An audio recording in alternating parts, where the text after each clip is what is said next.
Woke up this morning, coffee in hand, flipped on the screen, my favorite man. Crafty's on the team, flipping that stone with obsidian and flint, he's in the zone. He's shaping the future with a hit and a crack, building the legends, ain't no turning back. With every sharp edge, he's teaching the way of the ancients who thrive back in the day. Crafty on the TV, talking that smack, stone carving dreams, never looking back. From Texas to Vermont, Crafty studies us, chiseling the past, building futures for us. Wielding the hammer, he's steady and strong, crafting a world where we all belong.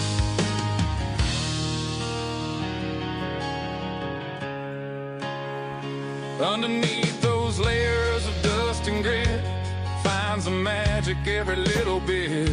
A sculptor of stories buried in the ground, each piece he uncovers wisdom abound. With every collision, the sparks start to fly. As the old world awakens, we question why. He's digging deeper where the shadows play, reviving old crafts that could fade away. Crafty on the TV, talking that smack, stone carving dreams, never looking back. From Texas to Vermont, Crafty studies us, chiseling the past, building futures for us. Wielding the hammer, he's steady and strong, crafting a world where we all belong. And in this life, we're all just searching for our place in the world, a way to keep working.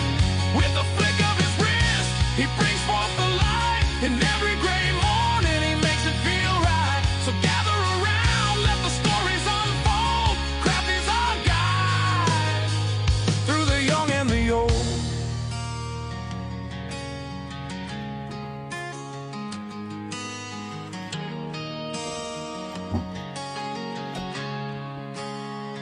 With the sun rising high and the day moving on, Crafty carves dreams till the light is all gone. He's shaping the future one chip at a time.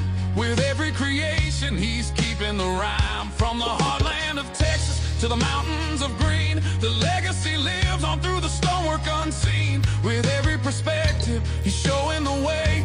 Crafty keeps going, come whatever may. Crafty on the TV, talking that smack, stone carving dreams, never looking back. From Texas to Vermont, Crafty studies us, chiseling the past, building futures for us. Wielding the hammer, he's steady and strong, crafting a world where we all belong. So here's to the mornings with coffee in hand and Crafty on the screen, the true heart of the land. With a hit and a crack, he's paving the way through stone and through story. He inspires the day.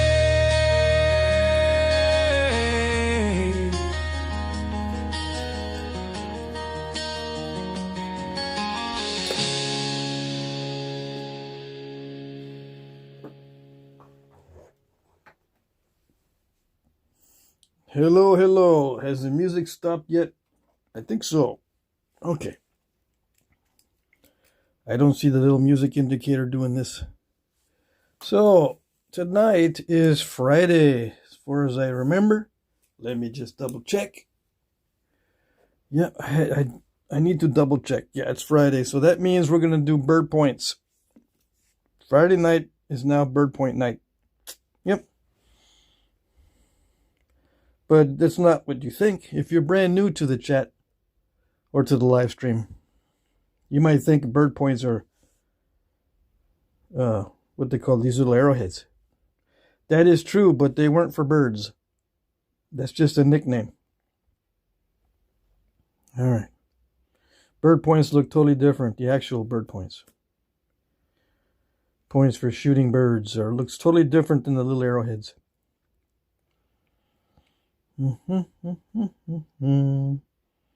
think people are responding to my previous live streams. I haven't updated the titles to say that those are ended. Okay. Where am I? Where am I? There I am. Okay, so we got good audio, it looks like. And then I've got to make sure I got the right format here for responding to the chats. I can't manipulate the live streaming responses properly in the other format. So here we go. Hey, JV is first. Jay Valadez, Jorge is first. And then Chris Cox, Alan Cole, Dockenstein, yo. Lance McElwain, what up? Mac Bales, Marty Wybe says hello or hi. Andrew Humphrey, hey. Graylin Landry, good evening. Sam Folks, good evening. Stoneface, Moana Mason, Mike Mason, AM Outdoors. Yes. WST, yo. My guy, let's nap. Yep, we're going to nap. Kiefers, hello everyone. It's been a while. Yeah, where you been, man? No, I know where you been. No, don't answer that. Ronald Carbino, it's been a while. All is well. Yes, all is well. Feathered Frontiersman, hey. Dockenstein, WST, Mike Mason, Stoneface. Let's see, Bird Point, Deer Point. Yes. Chris Cox says, great audio tonight. That is awesome. Let's see. Yeah, we know. We know why Iceland is green and Greenland is frozen, yeah. Yep. Whoops. Okay, so we can start. We can begin. We can skip waiting for all the slackers to start strolling in at the last minute. Strolling in after the live stream starts. They took too long to make their sandwiches. So I've got heat treats and interesting little shirts for bird points.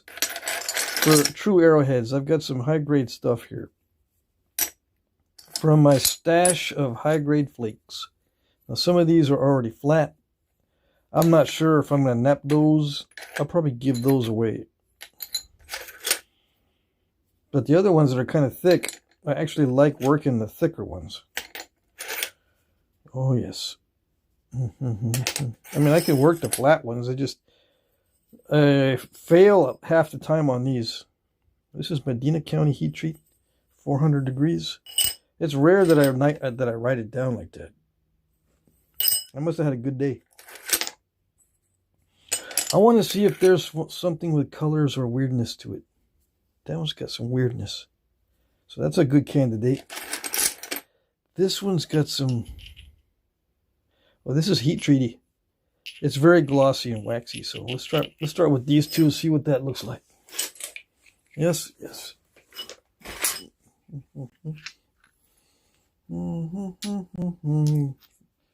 Okay, slackers are here. Mr. Jim is here. Red Lemur. Yep. All right. Who else is strolling in? Anybody?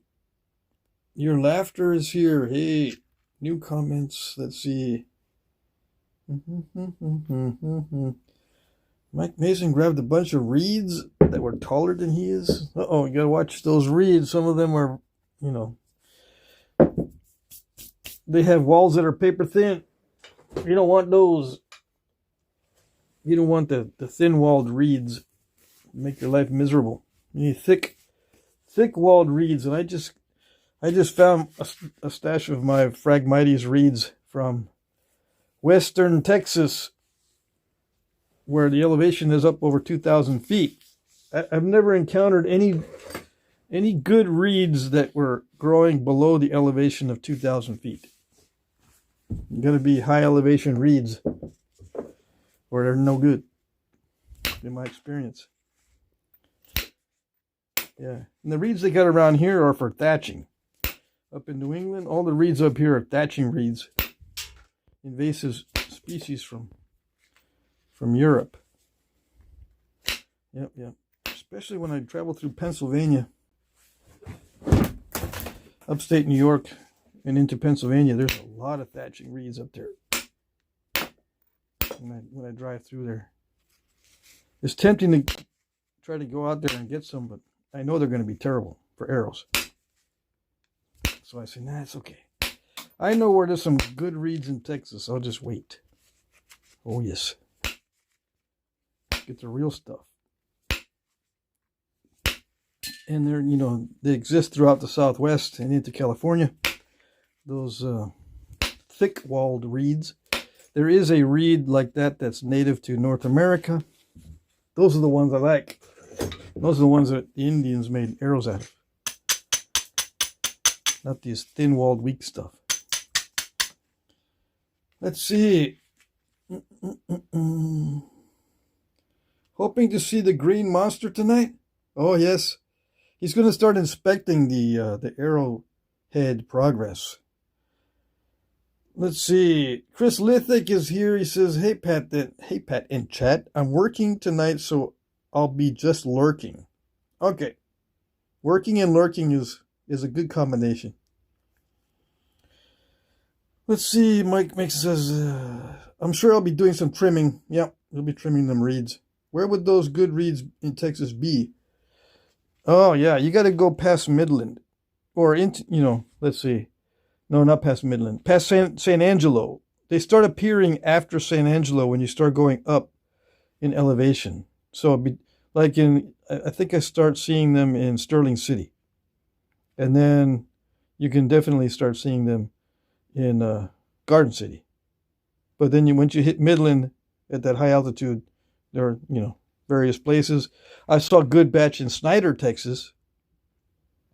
Yeah. I couldn't stop, though. I was in a hurry. But they got them in Snyder, Texas. And then, let's see. I'm trying to think of other places. But those are the places that I know for sure. Midland and Snyder has it. Odessa has it. Yeah.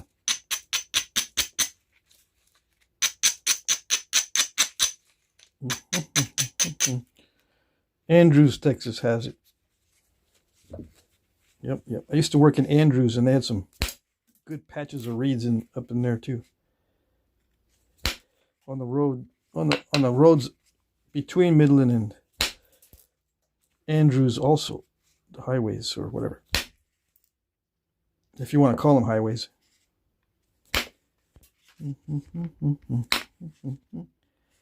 So what is this rock? It doesn't matter. Yeah. No, and not just because I don't want to say. It just doesn't matter really. You just find some stuff that naps well. Yeah. How do you know what naps well? If you're new, you're not going to know. Okay? You have to get someone that's experienced to tell you what's good. Yep. And if he's honest with you, he's not going to tell you what type of stone is good. He's just going to tell you what to look for so that you know what's good and what's not. Because different stones can have similar properties, and the same stones can have different properties. So it's all chaos. Stones, the world of stones is nothing but chaos. And yeah, there's general statements that you can make. But every time you start making a general statement, there's always somebody that it messes up big time, and they get all discouraged, angry, and burnt out because of it. Okay? All right. I think I mentioned in the beginning of the live stream that this is some kind of Texas heat treat. But I could be wrong. It might be from somewhere else. But it looks like Texas heat treat. Yeah. Where in Texas do you get this stuff? I don't know. I got a bunch of rocks back in the day from a napper that had moved away from where we were living. I mean, obviously, but we were all in the same area, but he had to move. Those were my first Knappings. I went to my first Knappings in Odessa, Texas. Anyway, he moved away, left 80% of his rocks for the rest of the Knapping group to go ahead and loot all that rock. So I picked up a bunch. And when I say a bunch, I mean a whole bunch.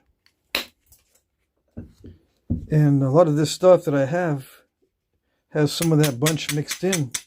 I heat treated like several 100 pounds of rocks, of flakes.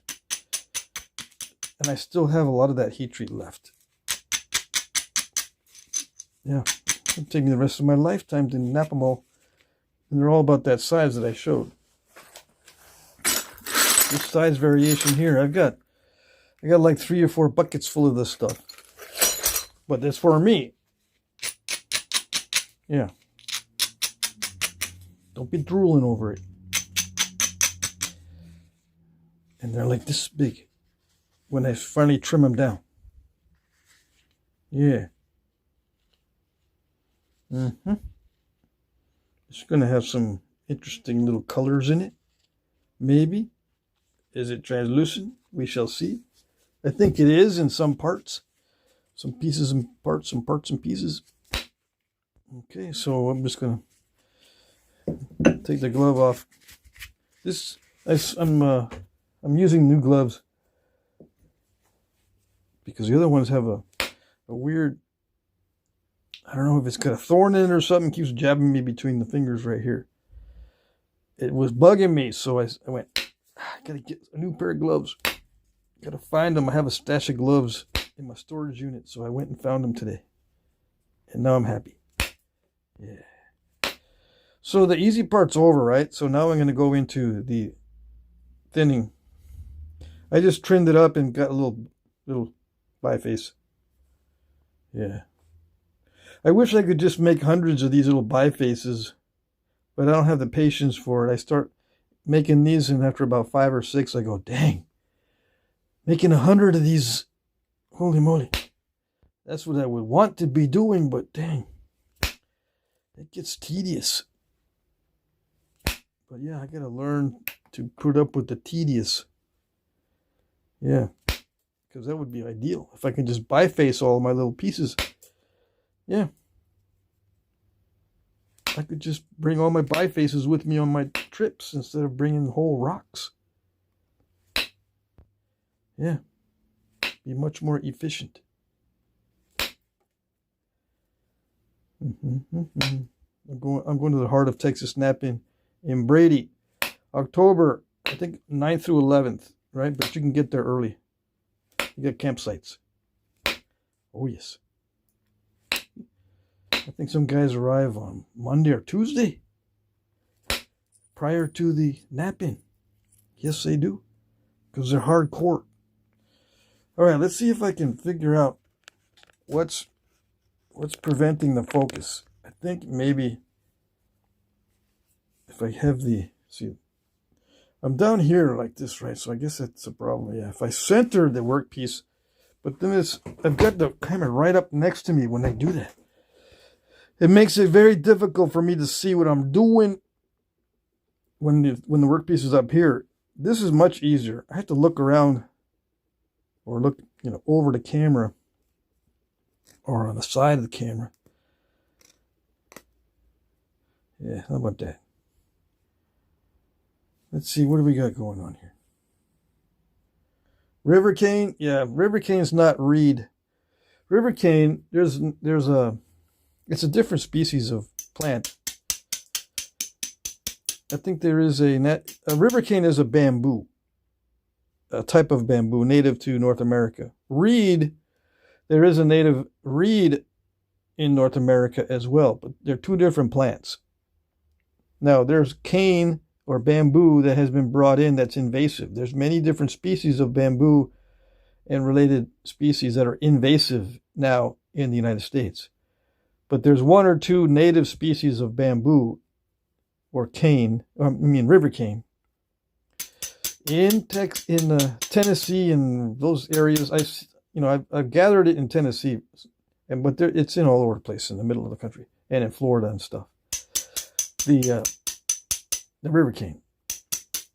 it gets confusing because cane and reed can be used interchangeably, right? But reed is usually weaker than cane. But sometimes they call some reeds giant canes, so it gets confusing.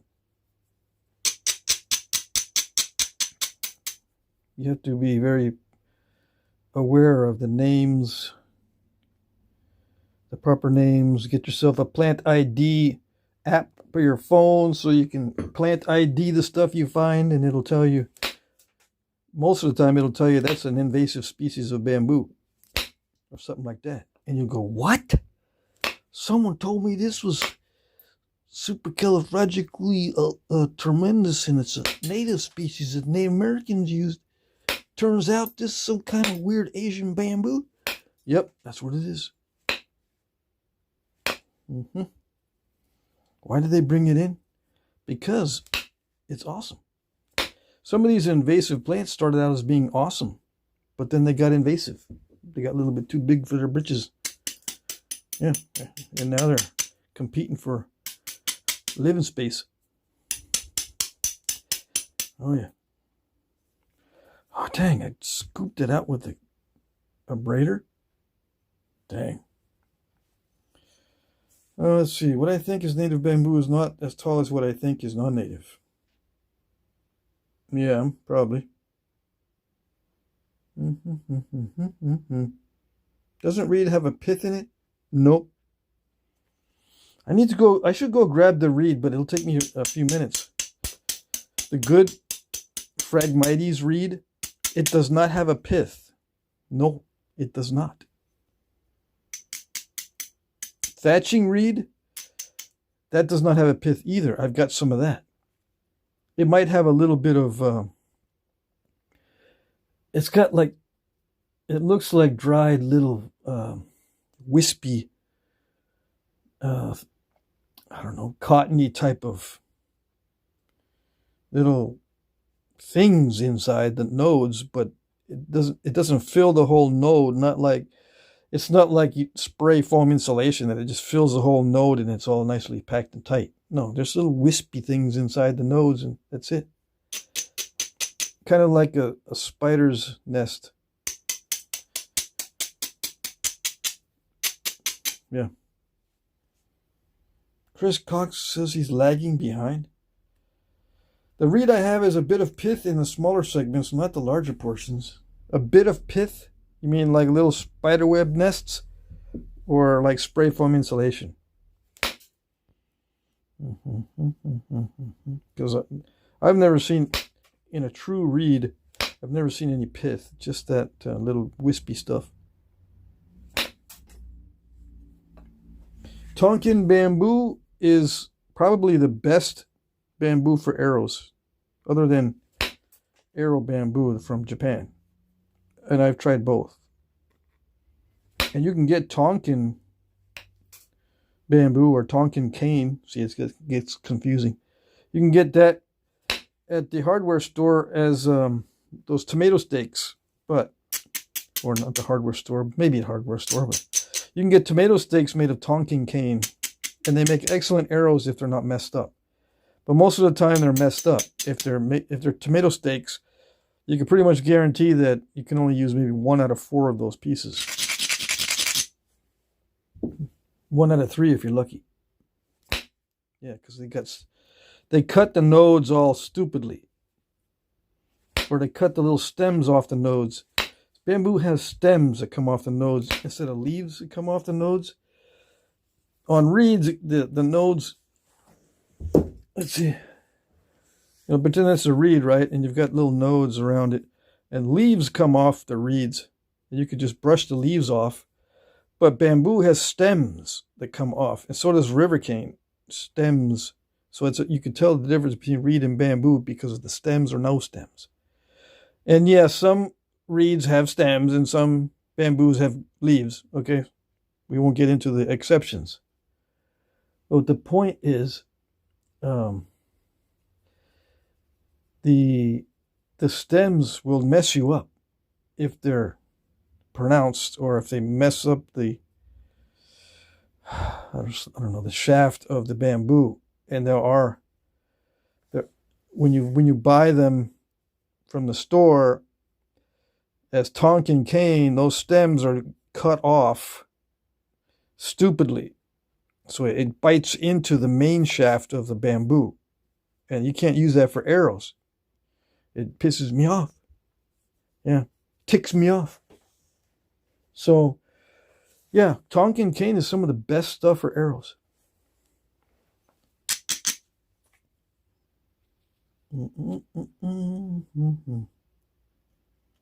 Chris Cox says, we made bows and arrows from bamboo as kids.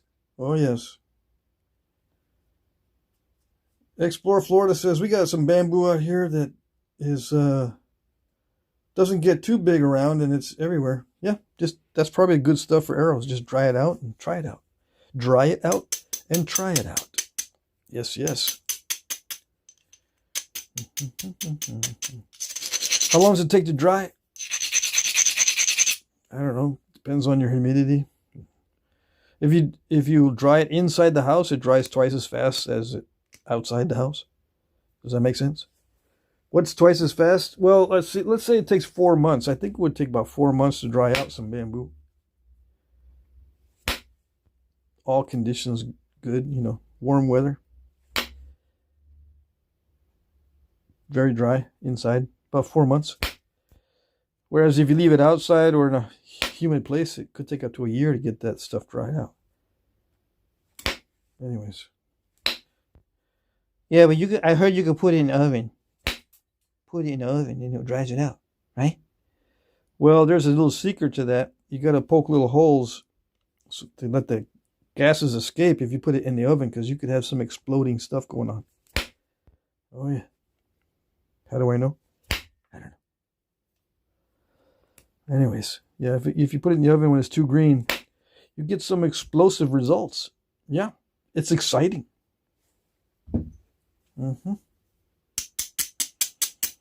So what kind of point am I going to make? Well, I'm being very careful that I don't break this. I think I'm going to make little Toya points and stuff. I want to do lots of notchings and big barbs. Yeah. But I'm trying to be careful so I can get used to this. As always. Yeah, I should just go for it. And if it breaks, it breaks. Yeah, we don't need to be careful with these. We got so many flakes, it's unbelievable.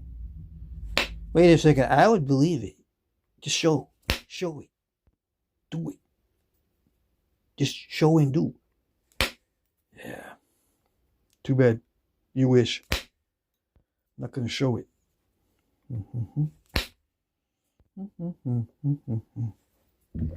Let's see. Gulf Coast Knapping is here. Hey, I saw your live stream last night. Well, we were all looking at it for a few seconds. Yep.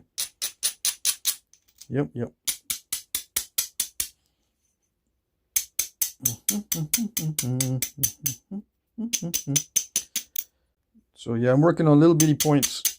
On Fridays from now on, it's going to be little points. I forgot what oh yeah, we used to do natural tools on Fridays, but I'm cutting it back to 2 days of natural tools instead of 3. I think I've got enough practice. Yeah, I felt the torture level go way up, so I said, yeah, I put in the torture time. That's a good flake. I like that one. Finally got all your points. They're awesome, man. Who are we talking about? Let's see. Yeah, we don't need to be no stinking careful. Let's see. What do we got? I'm looking at the chat, okay, in case you're wondering. Okay, let's see. My uncle had river cane in his yard in Georgia. And let's see here.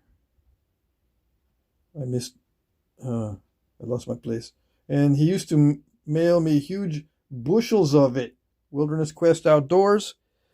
But what happened to the uncle, right? He used to mail you bushels. And did the supply dry up? That'd be terrible. I hate it when the supply dries up. Yeah, whole gang is here. Yep. Let's pick up the pace a little bit. I'm going to pick up the pace a little bit. I'll check the chat a little bit, or maybe not. Let's see what we got here. Yeah, I need to reduce this actually quite a bit. Yep. So, let's start reducing this quite a bit. Because these arrow points, these little Toya points are very small. Yep, I started with kind of a thick piece, but I like to start out with thick pieces. Yeah. It gives me a lot of room in case there's some nasty stuff in there. There's usually some nasty areas that need to be dealt with. And if I have a thick piece, it's not too bad. It's not too difficult. That sort of thing. And I'm trying to make sure it's in focus. Let's see.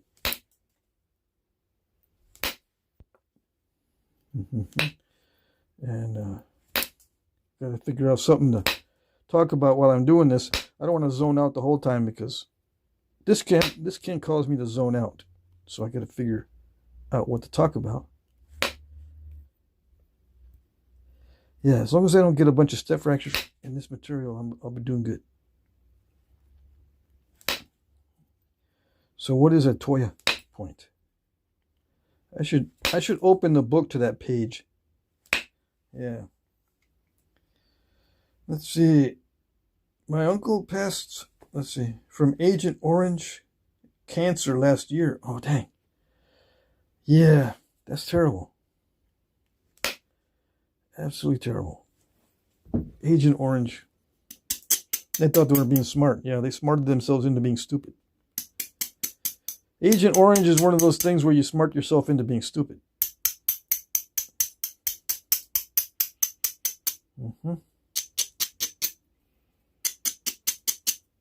It's getting smaller and smaller, dude. What's going on? What's that? You don't like this stone or what? No, I like it. That's why it is getting smaller. I like these smaller points. They're awesome. Oh, yeah. Let's see. What I wanted to see? Somebody wanted to see the little Inspector Alien. Yeah. Inspector Alien is going to come in here and inspect. He's got to look up close because, you know. He says, hold it still. Okay, hold it still. Yeah. It's not impressive yet. It is not.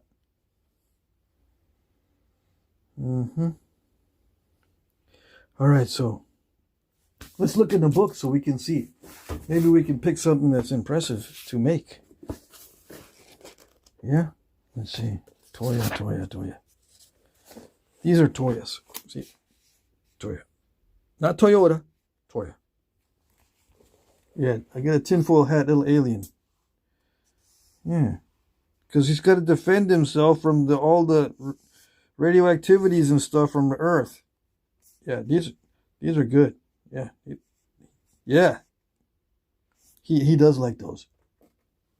He says those are good. So look, see, my piece of stone. Guess to see if my piece of stone is bigger or smaller than these. Way bigger than most of these. I got a ways to go to reduce this down. Unless I want to make one of these longer ones. What do you think? Look how tiny. Look how tiny.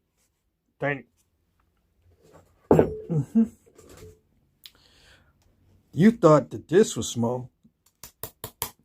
Compared to what Jake was napping, yeah. But look at these. There you go. It's a lesson in bird points.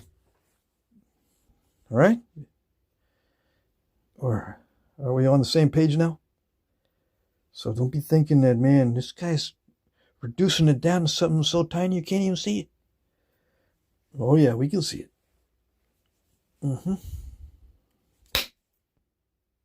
Yeah, we don't need no stinking big points. especially when they made small points in the archaeological record. Yeah. They have evidence for the little bitty ones. All over the place. Hundreds and thousands of them. It wasn't like a fluke every now and then you'd see a little bitty one. No, there's hundreds and even thousands of these.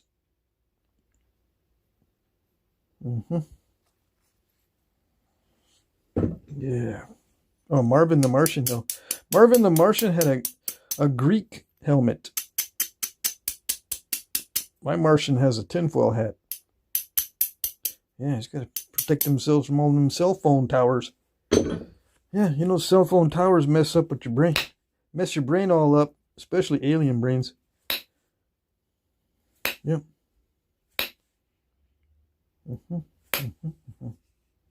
Yeah, Spartan helmet. Not Greek. Sorry. Although similar. But I don't know. The Spartans, the cheek pieces are different on the Spartans than the Greeks.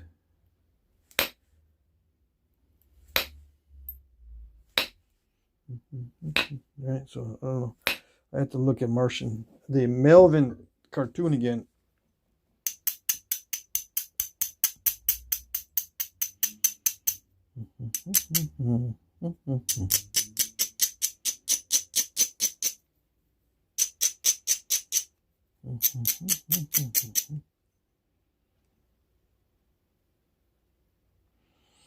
So I got to thin this down. It's not thin yet. Oh no, it is not thin yet. Yeah. Second row from the right is my favorite too. Second row from the right.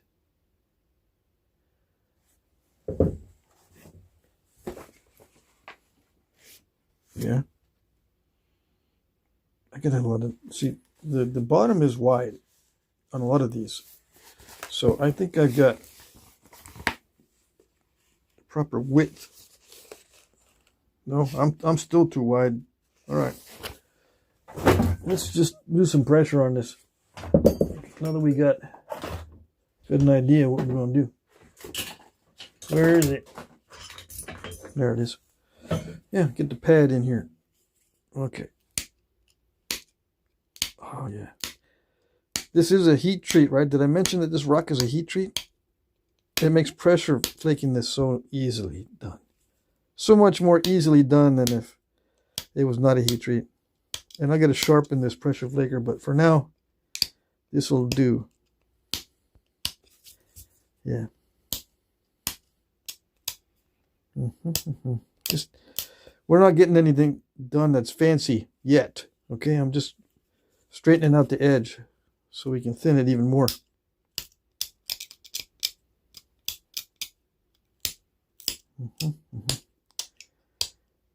So I'm just going to use the dull pressure flaker for now, sharpen it later for the fancy stuff. All those little serrations on these Toyas,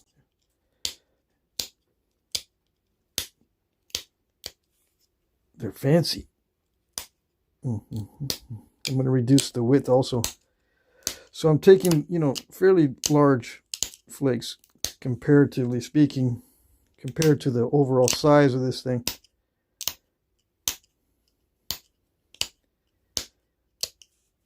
These are comparatively large flakes. So I'm reducing quite a bit of width, but that's what I'm supposed to do because this is a little bit too big for a reproduction. And hopefully I'll be able to do more than one. It's already been 40 minutes. I gotta speed this up. It's hard to speed it up and talk at the same time. And I changed my sign a little bit. I took off fast causes fudging. I put in there, Flintknapping is a sport, and Clovis is a hafting strategy. Yes. It's not a point type because the blades vary between different areas. The blades on Clovises are not all the same. It varies according to their areas, different areas. The flaking is also different. The fluting is also different, depending on the area that you find them. they're not the same. So just a basic it's a basic hafting strategy adapted by different tribes in different areas,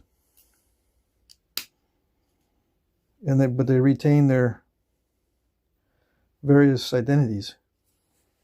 They didn't all copy the same clovis design, except for the base area where it's hafted. That's pretty much the only standard thing in clovis is where it's hafted. So it's a hafting strategy. Okay. All right. And yeah, I'll get some pushback on that for sure, which is good. I think I clipped off the tip with the file. It was sharper than that. I gotta watch how I file this. I had to file it a lot because I'm going to use indirect percussion to get it even thinner than this. Somebody says I got one heck of a delay going on. How do you know if it's a delay? Let's see. Because you type in something and it takes forever to show up. Stoneface. Let me see. Yeah, the pad has seen better days. Oh, you should see what I did to it the other day. I filed it down a lot because it was no longer domed. Now it's more domed than it was before. Yeah, I filed it down because it was starting to get too flat. If it starts to get too flat, I mess things up. Okay, I got to make some more pads for myself. What did I do? How did I cut myself? Anyway, I got to make some more pads for myself. I'm very picky about my own pads, so it takes me a long time to make them. Yeah, relatively speaking. Seems pretty simple, just leather on wood, but no. I got to make sure they fit in my hand just right. And make sure it's just the correct amount of domage. Not too much domage, not too little. Yeah. Can we see? Or is it still, the focus is still weird? If I hold it like this really close, it might work, or no? Can you see the... Well, you can't see the angle of the dangle anyway from here. So what am I worried about? Everybody, all they want to do is see the angle. They know everything else. They just don't know the angle. What's the angle? The angle varies. Yeah. It's not all the same. Each flake is kind of different. So sometimes you have to vary the angle. Just slightly. I'm going to get the basic shape done. You know, and the thinning. And then we'll put in the notches and the serrations and stuff. Okay? And I'll check the chat from time to time, see who's here. Time to time. Let's see. Diligent Pickle says, please go hate Backyard Fun Country Boy. Tell him Dilly sent you. Why would we want to go hate somebody? That's against our company policy here. Here at the Jack Crafties, it's against company policy to go hate on somebody. We'll hate on somebody here, but we won't go there to hate on them. Okay? That's the policy. We can hate on them here in the chat, but we're not going to go over there. If that person deserves to be hated, yeah, I have never heard of that person. Presumption of innocence. That's what I see. Until they prove that they're not innocent. Yeah, and they often do that very fast. And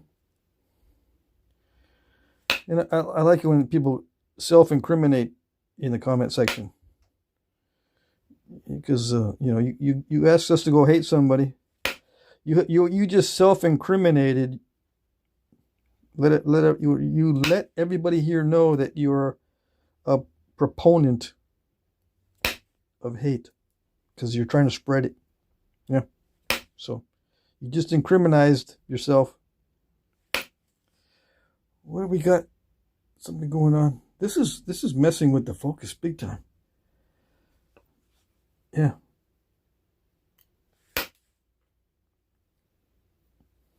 I'm trying to get this as close to the camera as possible.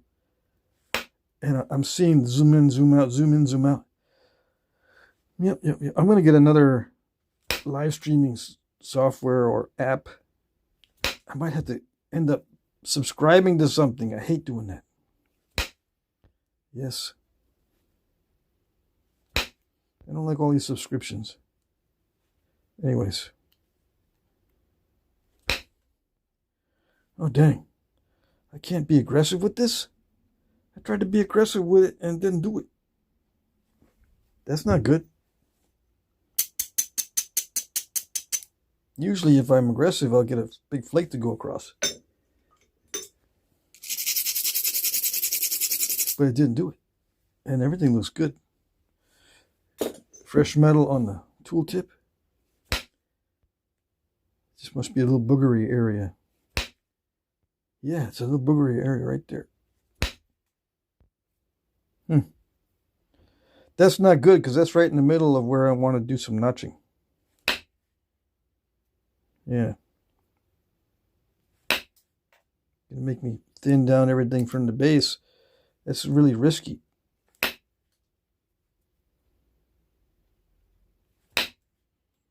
I'm either getting a bunch of texts or something's going on.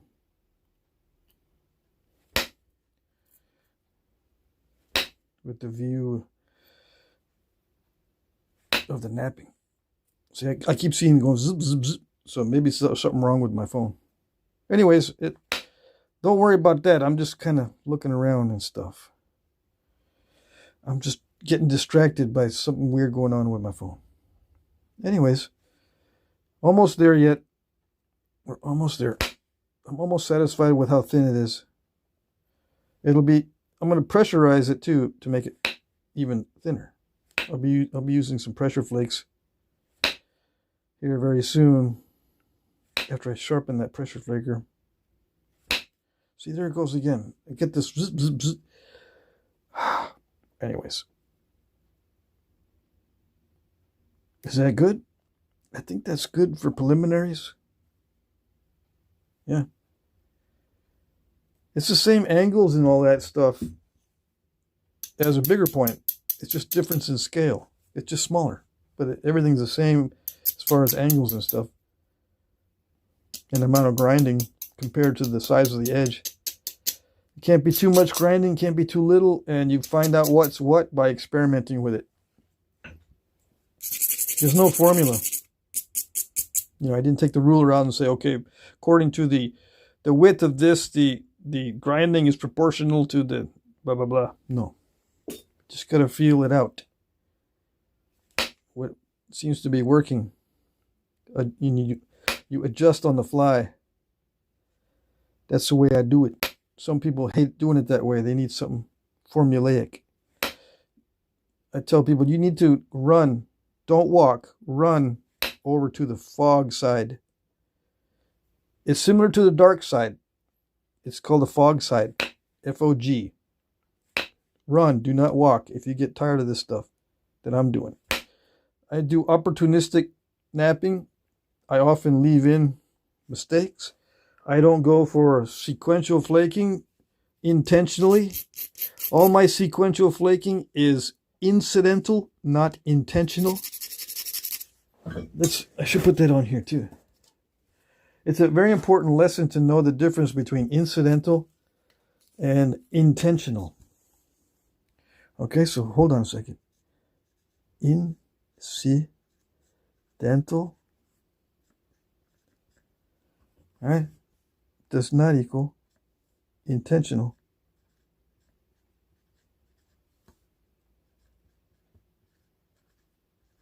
Okay, a lot of flint knapping is incidental. Many so-called experts in lithic reduction, they put too much emphasis on intentional. Yes, they do. I've read hundreds of studies. I've read, who wrote those books for college? I read college textbooks on lithic studies. Can't remember the name of the guy now. Sounds like a Russian name. I don't know. Anyways. Andrzejewski? Is Andrzejewski the one that writes these college textbooks? Anyway, I've read them. It's got some strange ideas. But that's pretty typical of academia. They smart themselves into being kind of dumb.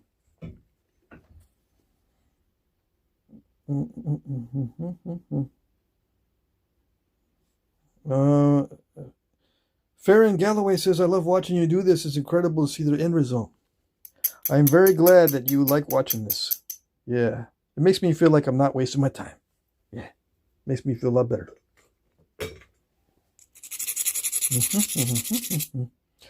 This is my hobby anyway. I would do it no matter what. But it feels a lot better to know that someone else is benefiting. Yeah. I like that flake. I like gloating over certain flakes. Yeah. All right, so I think that's the amount of thinness that I want. Yeah, I do want that amount of thinness. So there we go. We're going to sharpen up the pressure flaker and start being persnickety before we do the notching. Yes. Why? Because I like it that way. Everything in Flintknapping is according to user preference. Yeah, napper preference. And Flintknapping is a sport.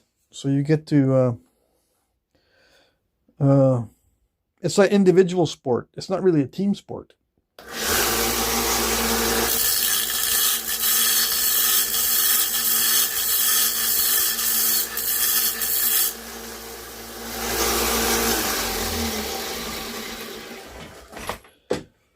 Yeah, I keep thinking about sometimes some guys will tell me that, you know, other members of their family are incidentally exposed to my napping videos. And when my napping videos come on, they go, oh, brother, it's him again. Turn it off. Get rid of it. I can't stand it. Some people can't stand it. They either make people curious or make them hurl. Yeah, either going to throw up or they're going to go, what is that? So I'm trying to figure out a way to make the dum-dums feel like they want to throw up and get them out of here, but everyone else can stay. Yeah, I don't know how to do that though. I don't know how to do that.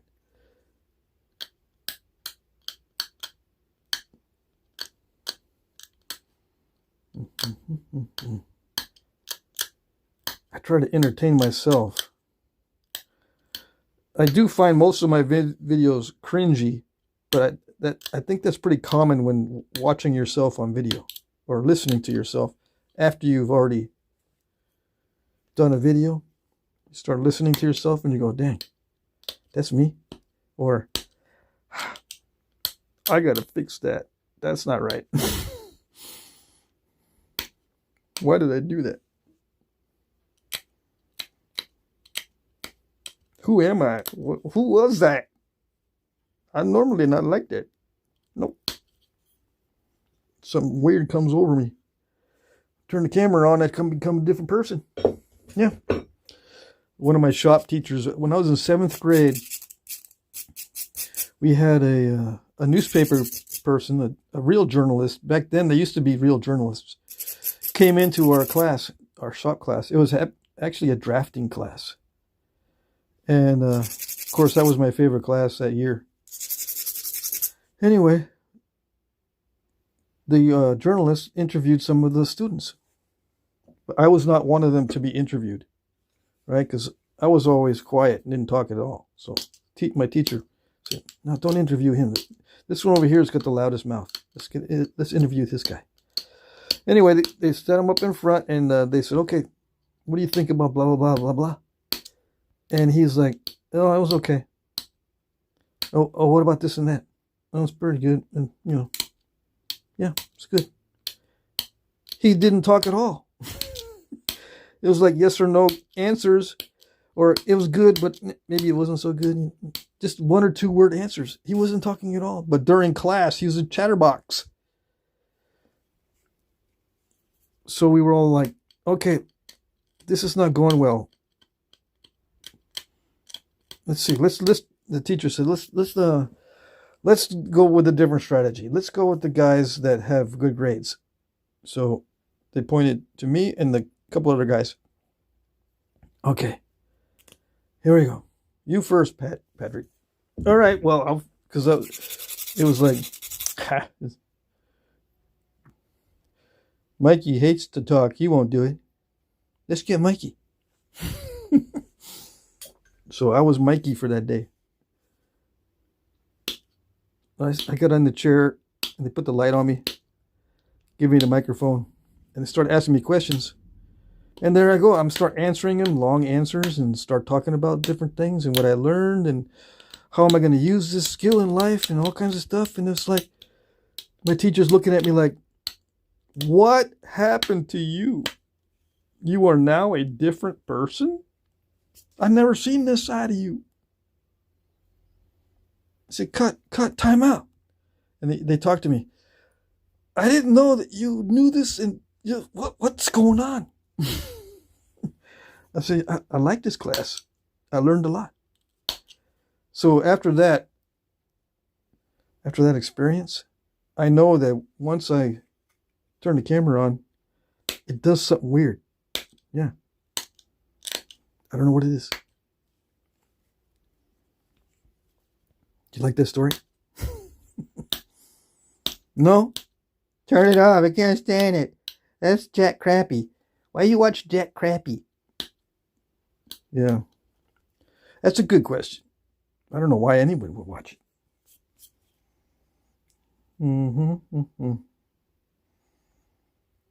Hey, Mikey, what kind of rock is that? And what are you making?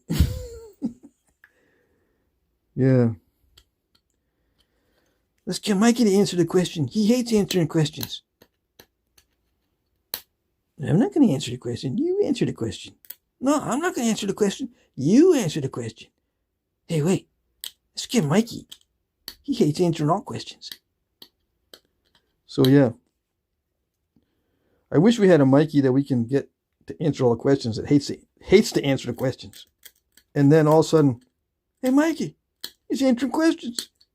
So we'll get someone else to answer all these questions in the chat. Who wants to be Mikey for today? Who? Let's see. Rockin' Pop's Adventures is here. How's it going?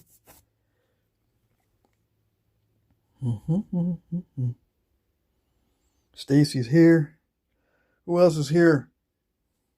Explorer Florida says, Mikey, Psalms 90:10. Dude, you're a chip off the old block. What does that mean, though? You don't even know the old block. What does he charge for those big obsidian blades? Who are you talking about?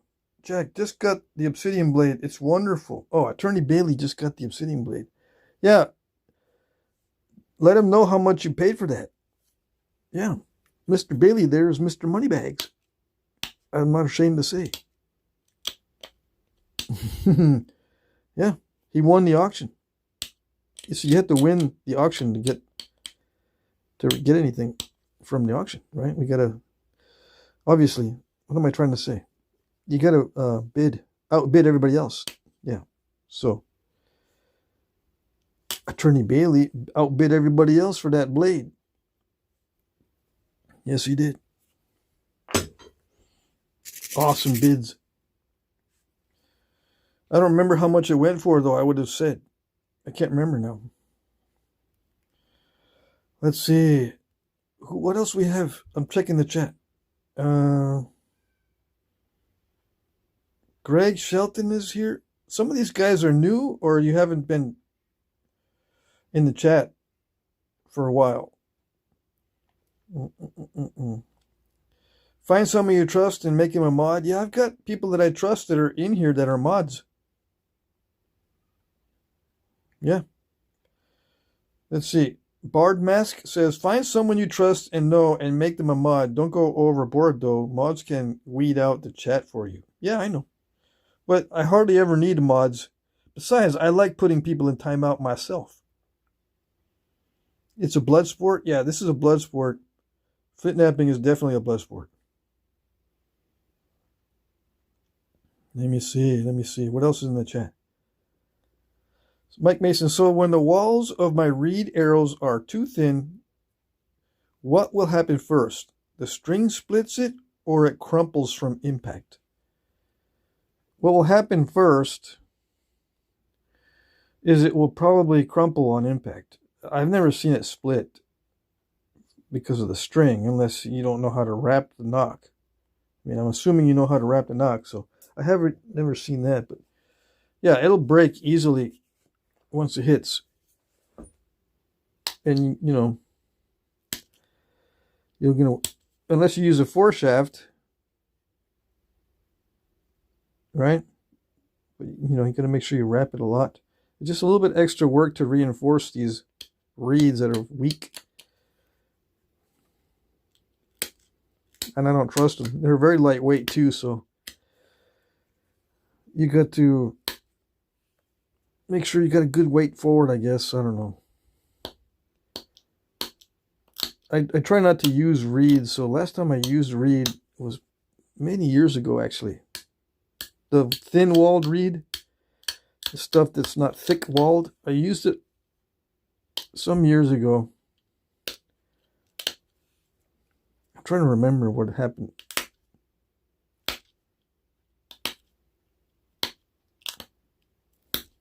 I think it worked out okay, but I'm pretty sure I had to reinforce everything. I had to put wood plugs. You know, you put a wood plug in for the knock, and then you carve the knock. You have to put a foreshaft in, but then you got to make it a long foreshaft with a long tang. You don't want that reed arrow to be too long. You know, 22-inch draw like Ishii's arrows. That way the reed doesn't have a lot of I don't know, opportunity to bend when you shoot it. If you got a short piece of reed, it's a lot more stable than a long piece of reed if it's that thin stuff. Yeah. The thin reed, really long, is kind of wonky. It just wobbles in flight. It's just weird. Mike Mason says, 13 years ago, perhaps, I was watching the series, also saw the bamboo arrows with the metal weight additions. I had wondered if that weight could be added using clay. No, clay is super light. I've tried that. Sand is also super light. It hardly makes any difference. I've seen people fill nodes with sand and clay, and it hardly makes any difference at all. It's so light, comparatively speaking, compared to metal. Yeah. The heaviest inserts that you can use that are natural are antler inserts. Antler foreshaft, antler knock inserts. Anything made of antler is going to be the heaviest. Okay? Just letting you know.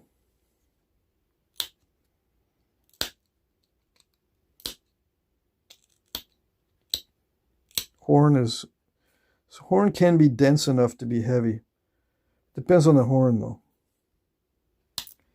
I think the Japanese used bamboo, the Tonkin bamboo, so their arrows were heavy to begin with, and then they still use heavy horn knocks. Same with the Korean arrow makers. Very heavy arrows. Of course, a lot of the bows are 100-pound pull plus. Okay. So that's the basic shape for the Toya. Now I just got to work on the tip. I'm going to thin the tip down.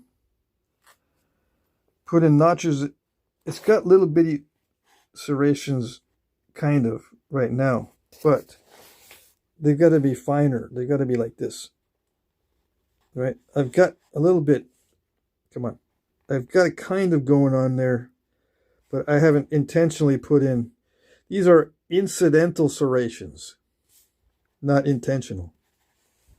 These are all intentional serrations on these, on the real ones. So I'm still really wide maybe you match that one. Okay, so as long as I match at least one of them, it's not going to be outrageous. Okay.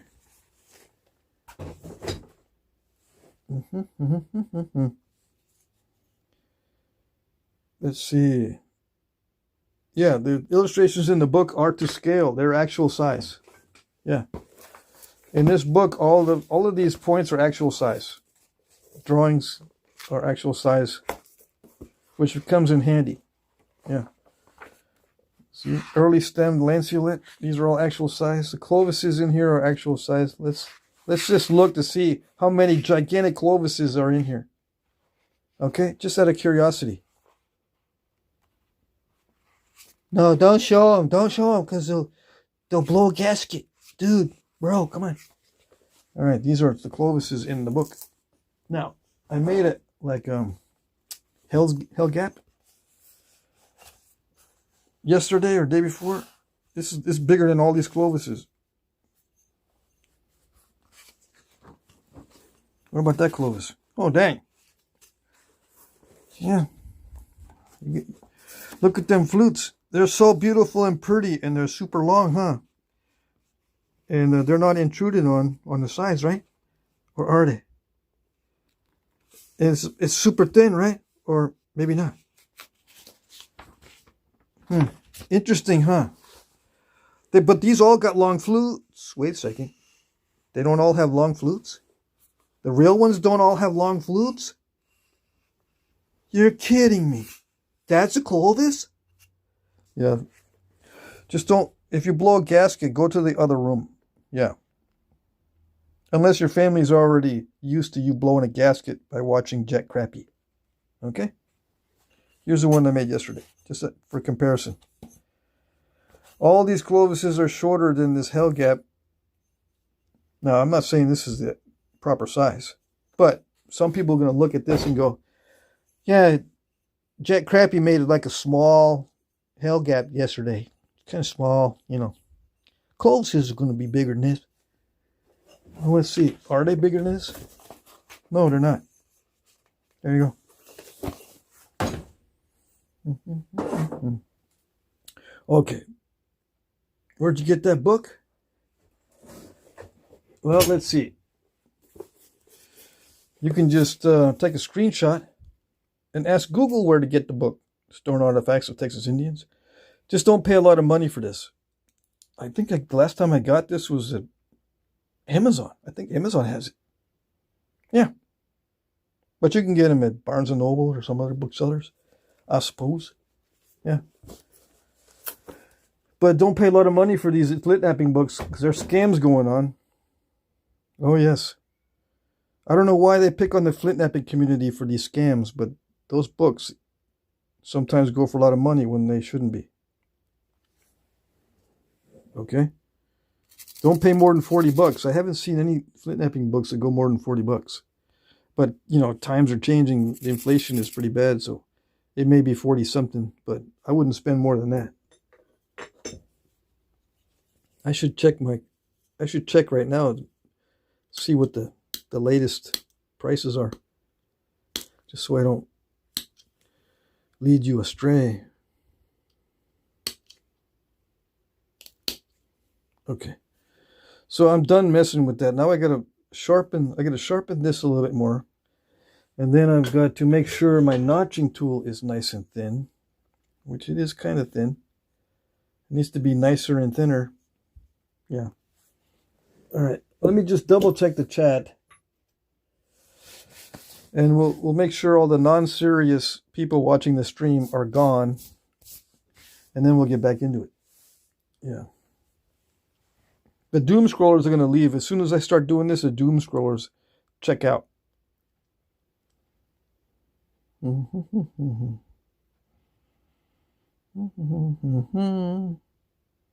Yep, those drawings are to scale. I'm sure what some people consider crude back then were considered perfect. No, actually, I think that they were the same as we are. But if they saw something perfect, it was for a special occasion. They would say, well, that must be a gift, right? You're making a gift? And the answer was usually yes, it's a gift.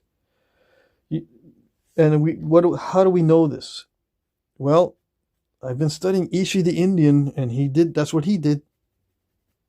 The most nicely made points were actually gifts. But the stuff that he made for himself didn't have to be perfect. How long have I been napping, asks Matt. I've been napping on the internet since 2011, but I started like in 2007. Technically, I napped for a couple of years and just made gravel. I was using stupid tools like pliers and screwdrivers. In 2009, I started napping with natural tools because I saw that on the internet. But it wasn't until I developed my own style around 2010 that I really started seriously napping, according to myself. Yeah, and then after a year, I started making videos. So 2009 is when I really started being serious. But I didn't start enjoying napping until 2010 when I switched to copper. Yeah, and the heat treats. But I've used all kinds of tools, and I still use natural tools. So just because I switched to copper back then doesn't mean that, I always use copper. Where'd you get that book? I don't know. I can look it up. Let me see where we can get the book nowadays. Because I'm curious to see how much it costs these days. All right, so what's it called now? It's called Stone Artifacts of Texas Indians. Okay.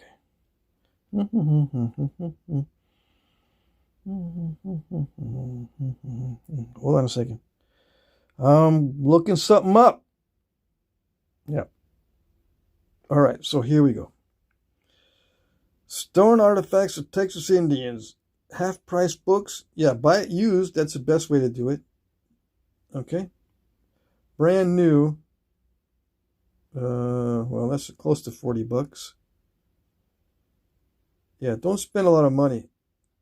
You need to buy this too, the Field Guide to Stone Artifacts. If you're really into this stuff, that's one book that you need to get. Where's the Overstreet Guide? I don't know. Anyway, 37. Is there an Amazon? Yeah. I'm curious to see how much it's going for there. It says $29.95. Right? And it's a paperback? Yeah, paperback. That's what I've got. I purchased it May 2012. That's how long I had my book. And I did buy it on Amazon. Okay. There you go. I'm happy now. It's not more than $40 still. Good. I am very glad that they're not ripping people off. But I would buy it used. $13. But make sure you get free shipping. If you don't get free shipping, no. See you later, alligator. There's no way I'm buying that sucker. I don't know why that's funny. Where am I? No, I'm not supposed to enter the chat into that. I mean, in that way. Okay, now I can look at the chat better. All right, let's see. Lance McElwain started in 1992. Yeah, he's been doing it for a while. Yeah, I used to use aluminum stuff. I still have most of my aluminum tools, except for the important ones. The main tool set of aluminum that I had, I gave that away or I sold it. I can't remember now. Somebody said, "Hey, dude, can you sell it to me? Because I need to know exactly what you're using. Please, I need to know exact. Yeah." And I invested all my life savings in an angulometer. So now I need the tools. So yeah, I guess I sold them. I don't know. Nobody complains about rust in a wrench. Okay. Those drawings are... Okay, I read all these, right? Is there any questions? Mike Mason says, antler, I assume, bone next, and then maybe dense wood foreshafts. Yeah. Let me think here. Bone is actually pretty lightweight. You can probably find wood that is more dense and heavy than bone. Believe it or not. Yeah. Now, there are different bones weights from different animals. And it depends on where you find the bone on the animal. Let me see. trying to remember. I think there are some woods that are more dense and heavy than some of the bones that I've tried. But antler is definitely heavier, the heaviest. And ivory. Yeah. And then I think horn is actually a little bit more dense than some of the bones. But I've dealt mainly with cow bones and deer bones and elk bones. Now, bison bones I have not tried, and other animals like bear I have not tried, things like that, so I don't know for sure.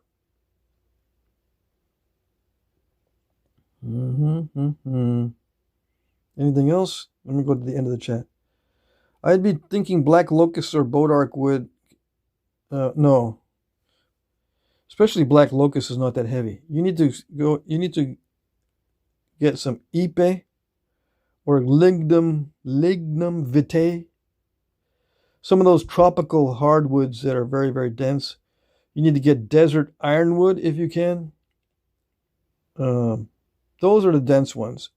Stuff that'll sink in water. You need to get wood that sinks in water. Seriously. There is wood that'll sink in water. It's an easy test. If it has like a little bit of an equilibrium, that's good too. But if it floats easily in water, I think black locust floats super easy in water. It's not good. Let's see. Osage orange also floats easily in water, right? I'm pretty sure. I wish I had the... I need to get a bucket of water so I can show you guys. Orta Bullion says, bottom shelf cigars? What the heck? Teak? I don't know. But ebony... Ebony is too expensive. What else is heavy? The cheapest, heaviest wood that I ever found was like ipe. And if you can buy it used, like scraps, they sell scraps of ipe and different kinds of wood on eBay and stuff. They just sell them as little pen blanks or something. What else? Some of the hickories are pretty dense, but they still float. What is the heaviest hickory? Pignut hickory, I think, is the heaviest. Sometimes live oak is extremely heavy. It depends, though. Depends how fast the tree grew. I should know. I use so much live oak just to experiment with it. It does not stay straight, though. Don't make arrows out of live oak or foreshafts. My goodness. Let's see. Pig bone is heavier than cow bone. I know that. So use pig bone if anything. Yep. Oh, hey, Cigar Fun. That's what the Cigar Fun was about. $10. Thanks, Jesse. Thank you, thank you. Again with $1. Wow. Let's see. What are you working on tonight? Says Western Ninja. I'm working on Toya points. So this is like a Texas heat treat. Yeah. Dwayne is in the house. Western Ninja. Yeah, I'm working on Fridays. I'll be working on these smaller points. Yeah. Jesse says, Pat, you should do a video on false napping internet culture so the newbies can see what not to believe. Yeah, try to cram it all in one video. Dang.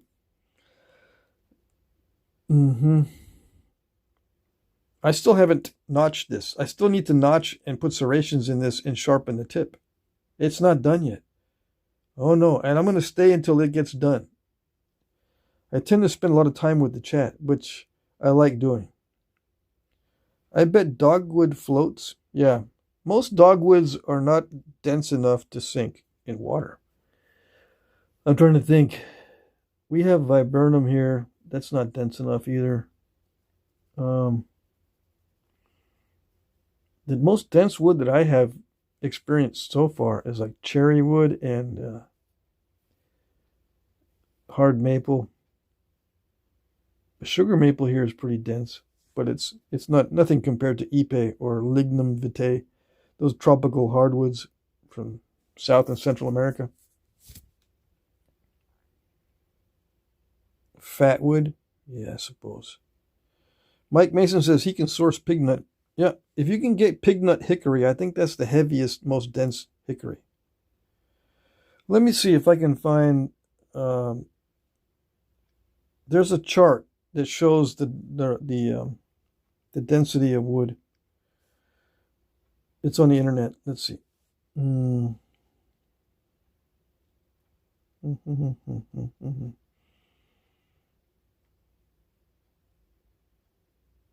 Properties of wood. Chart. Engineering properties of wood. Right? Engineering properties.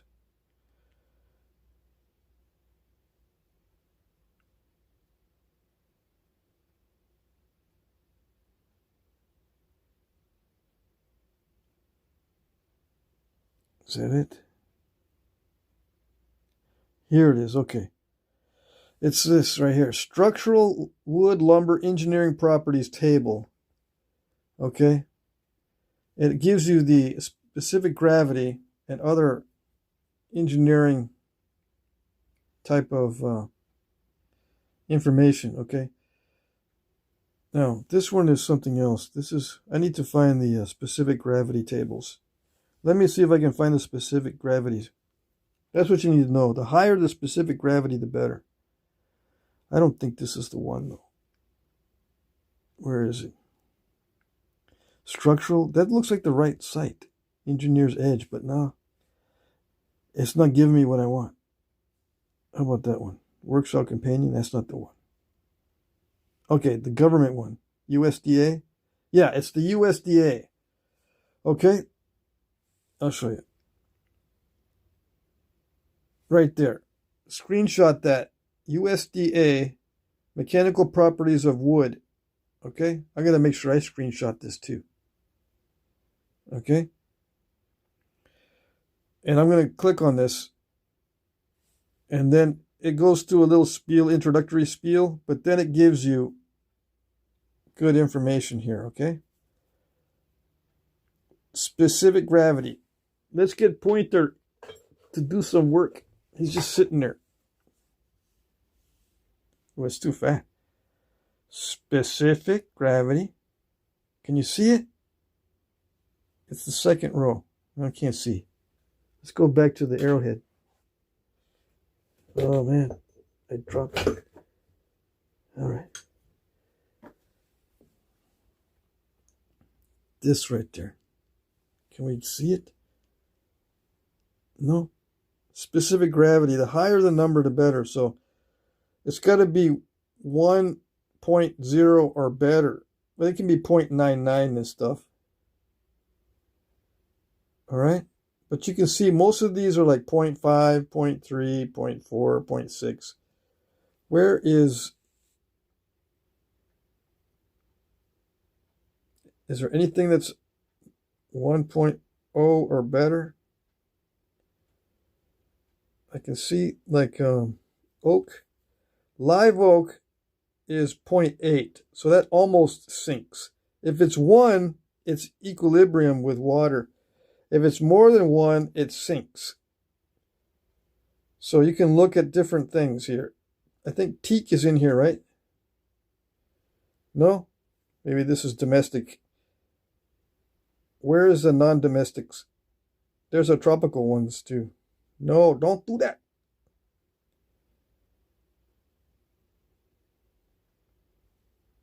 What is this? Commercially important woods in the United States. Okay, we need the tropicals. Dang it. Where are they?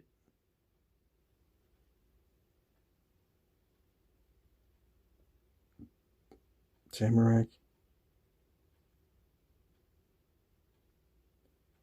Okay, see, this is the important woods grown in Canada and imported into the United States. Okay, this is some tropicals in there, right? So let's look at teak and stuff. No? Let me see.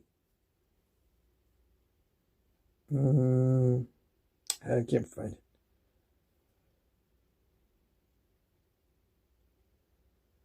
Are these the tropicals? Sorry, it's taking a long time, but I've spent so much time on these charts. It brings back good memories. Anyways, you can see some of these are right up there. 0.96, 0.92 for Ipe. See Ipe? 0.92 specific gravity. So you look on these charts and then don't bug me. Yeah. You got it? Good. It's the USDA.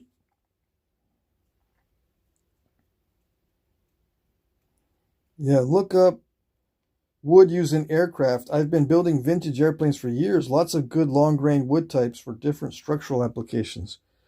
No, if I do that, I'll spend the whole day and I won't do my Flintknapping.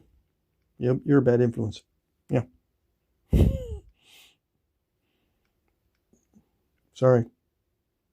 Yeah. I might put you on timeout. All right, so what do we got? Come on. Why isn't the chat moving? It's being lame. There it is. We have one in New Zealand called Periri. No good to you guys, but just for context, specific gravity is 1.105. There it is. There's a sinkable wood. Brazilian redwood, Masaranduba. Yeah, very heavy. I remember that one too. Would they be thought of? Would they? They would be light though, right? TA? I don't know what that means. Tommy Anderson. Okay. Let's see. Yeah, airplane wood. But sometimes you need strong components in airplanes, so. You can also burnish about anything to compress fibers and increase the density. Just corn. Yeah, but you'll be burnishing for days. All that does is case harden it, which is like 2% increase in density. Let's see. Lightest, strongest wood. There is a lightest, strongest wood, but you got to look at the modulus of elasticity or compressive strength. Which one do you want as your mark of strongest? The modulus of elasticity or tensile strength? Which one? You got to pick the property that you think is the strongest, or what constitutes being stronger, or the most important, strongest attribute. Okay? All right. Let's see. And you're going to have a ratio. You're going to make a ratio to see who's got the best ratio, strength and weight. Right? You will be disappointed, because I've done that before. Where is mountain mahogany? Mountain mahogany is very comparable to, I think, teak wood. What are you guys hunting for? We're hunting for properties of wood to find the specific gravity to see how heavy the wood is for use in foreshafts and different applications in archery, right? You can also use it as a gauge for how the wood is going to act as a bow. If you look at the modulus of elasticity, especially, you can see how it will act as a bow.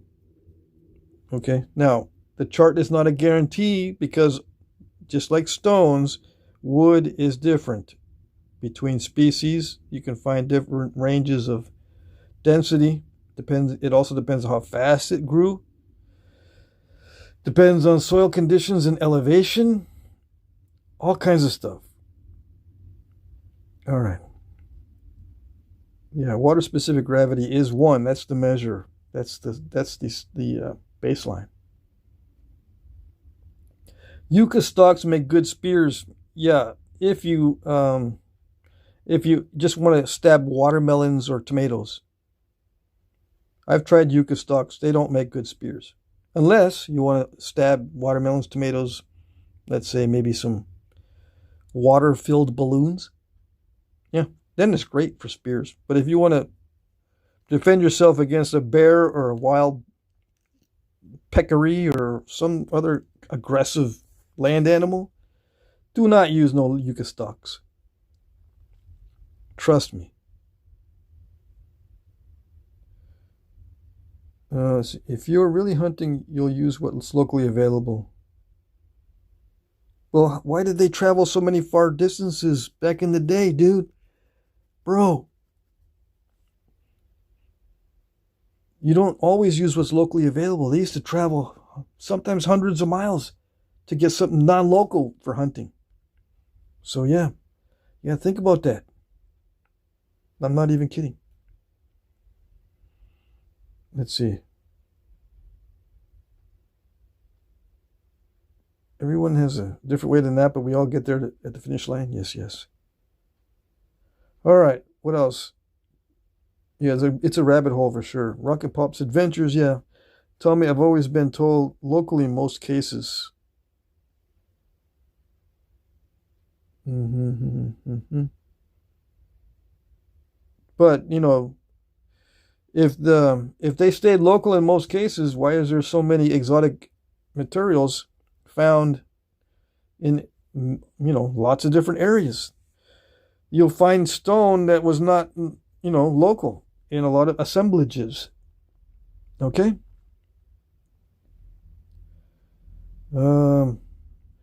WST, how did natives match arrows to their bows?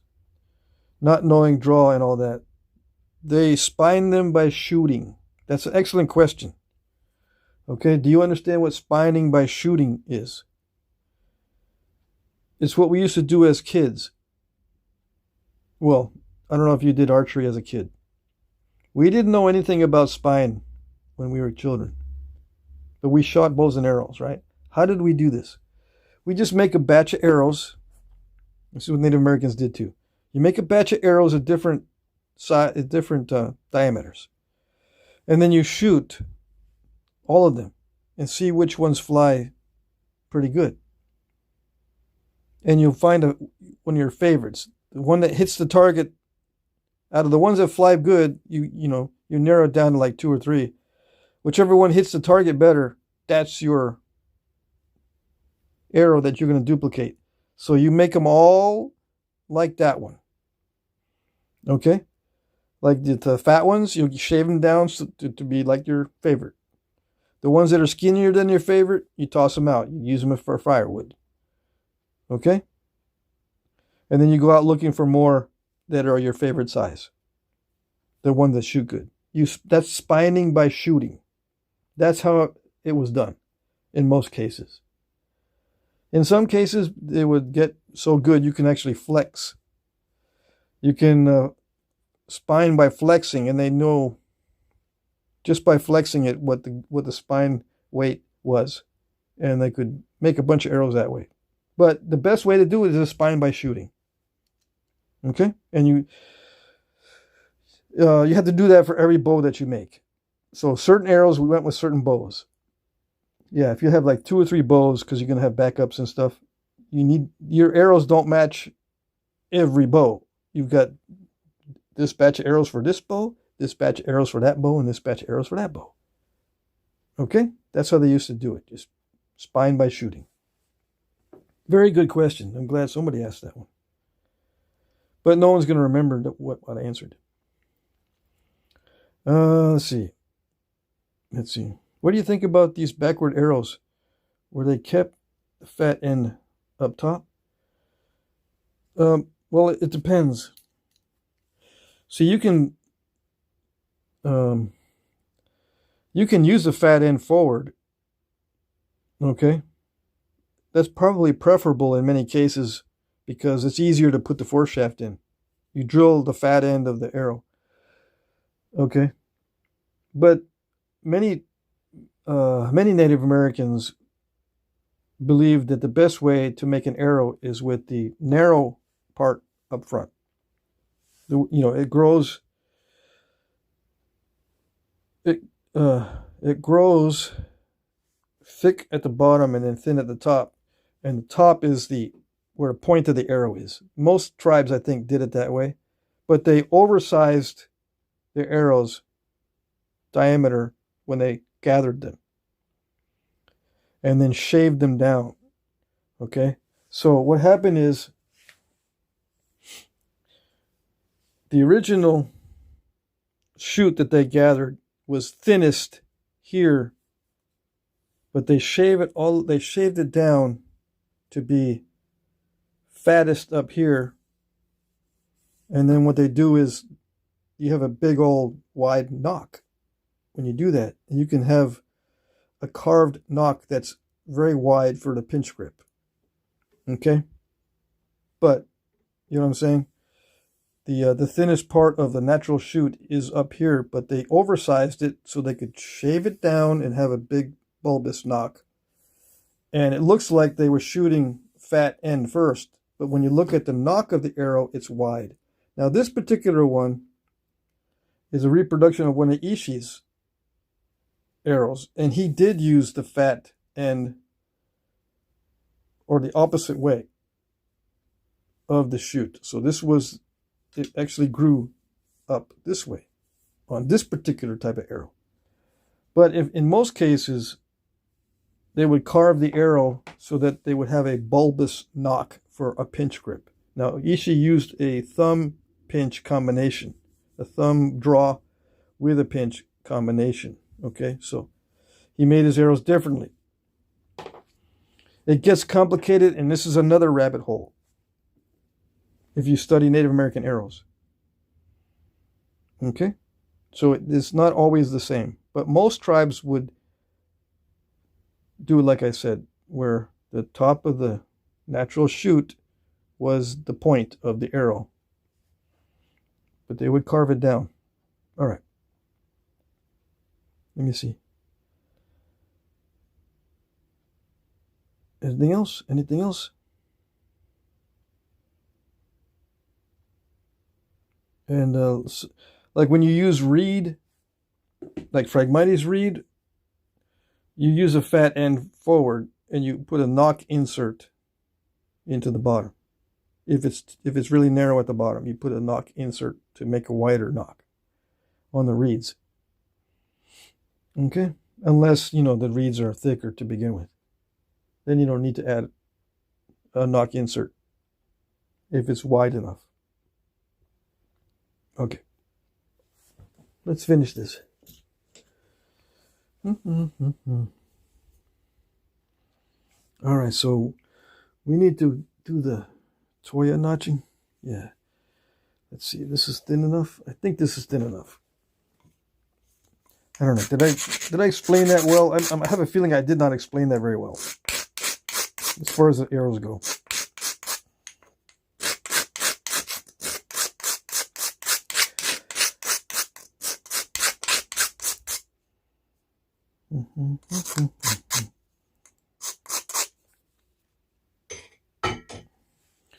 Royal Browski says, I can't get my natural arrow straight. How can I tell what width to pick, and how can I straighten them without fire? Well, when you gather them, the fat end should be 1/2 inch, but it depends on the wood. Again, this is a rabbit hole. Some barks are very thick and some barks are not. Depends on what you're gathering. Okay? What wood are you gathering, and then I can help you better. You said you can't get the natural arrow straight.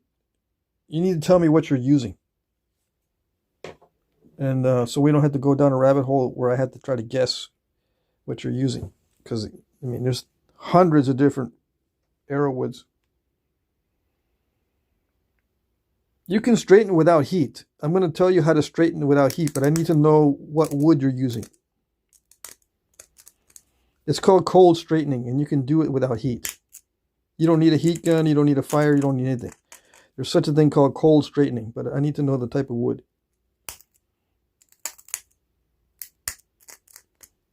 Yeah. Why do I need to know the type of wood? Because there's some woods that don't respond well to cold straightening. Just like there's some stones that are not good for knapping, like rhyolite. If you're knapping rhyolite, and I don't know you're knapping rhyolite, and you say you're having a hard time, it makes a big difference if I know you're knapping rhyolite. Okay? Let's see. Yeah, Royal Browski, you need to tell me what kind of wood you're using. Do you know what kind it is? If you don't know what kind it is, just tell me you don't know. and then I'll just try to do a general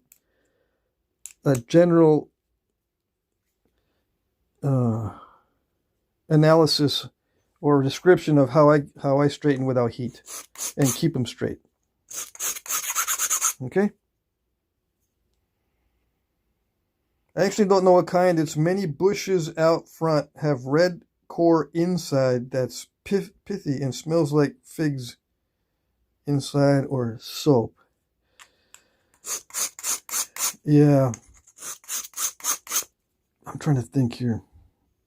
You're probably using, it sounds like sumac, which is not good. All right. Change over to dowels from the supermarket or go to Lowe's and get some poplar dowels. Poplar. Okay? Just go to Lowe's and get poplar dowels in 3/8. And then you'll carve them down. Let's see, where is this? Where are my pens? And don't bother with the natural shoots. Just go get poplar dowels with straight grain.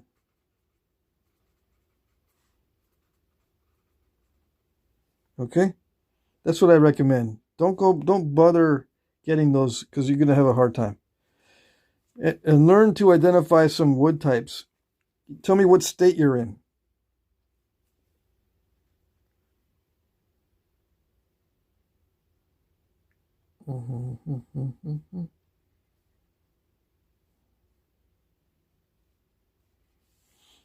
Yeah, just tell me what state you're in and I can help you try to find some species that may be close by to you. You know, you just drive down the road. Sometimes they're on the side of the road. It depends on what state you're in.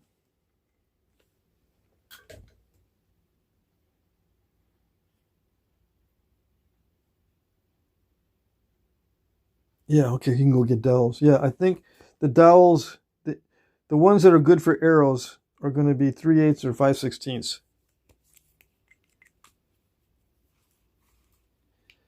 Am I saying that right?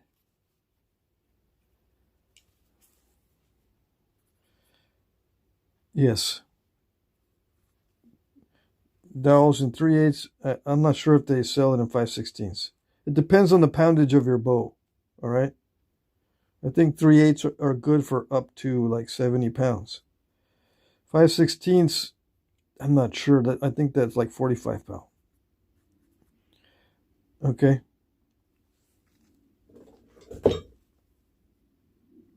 These are spine weights. 3/8, I think they start around 70 pounds for poplar. So you shave them down or you sand them down to get the right spine weight. Okay?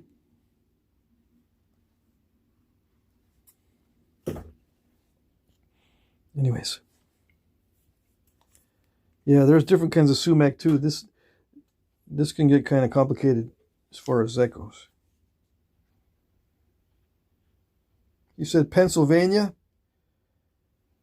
You're in Pennsylvania?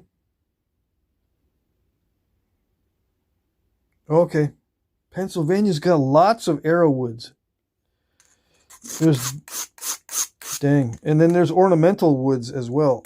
All right. So the best wood that I've seen in Pennsylvania is, let me think here. I'm pretty sure you have viburnum there, but you might not. I'm pretty sure. When I drive through Pennsylvania, what do I see? The easiest and straightest stuff that's everywhere, it's not that great, but at least it straightens well and stays straight, is what they call alder buckthorn.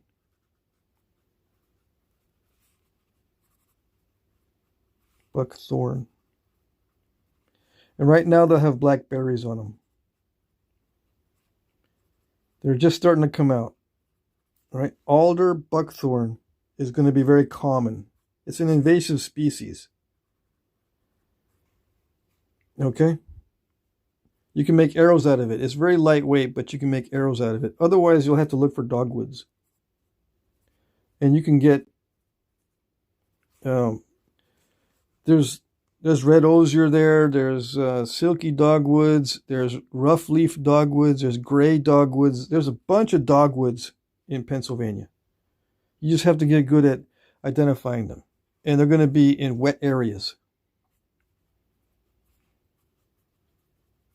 Okay? The alder buckthorn grows almost anywhere. They're like a trash bush. Okay? But dogwoods have to look in wet areas, mainly. They like a lot of water. Wild plum. Yeah, I don't know about wild plum.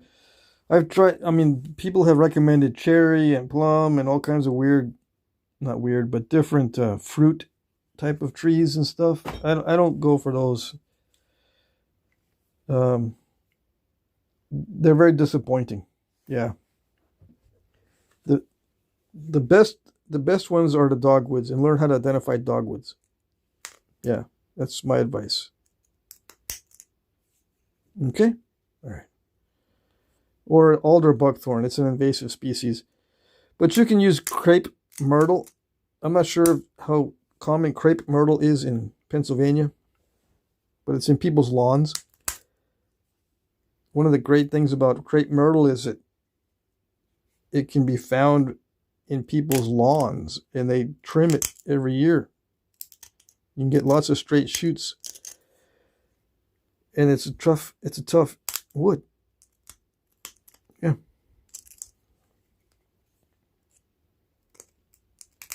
That's just one example.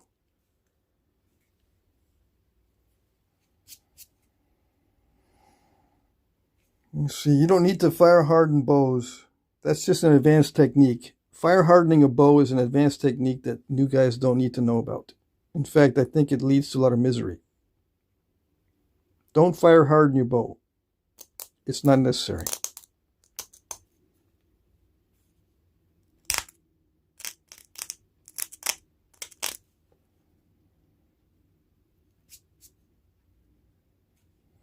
Yeah, no, I don't chuckle at people's bows. No. If it shoots the arrow, that's all you need. It doesn't need to be fancy. Okay? It does need to be snappy. It can't be sluggish. Learn to make them without much set. But other than that, it doesn't need to be pretty. You know, it doesn't need to be recurved or anything like that. It can just be a straight bow. It doesn't even need to be designed to, you know, relax in a straight state. You don't need to put any reflex into it, in other words. Don't worry about the reflex or the recurve or deflex. As long as it shoots the arrow and it's snappy. Make the tips lightweight. Get a chronograph if you can afford it, which they're not that expensive. Get a chronograph so you can judge how fast your arrows are going. Or you can assess, not judge, but you can assess the speed of the arrow. You want 150 feet per second or better? Yeah, 150 feet per second or better. Okay.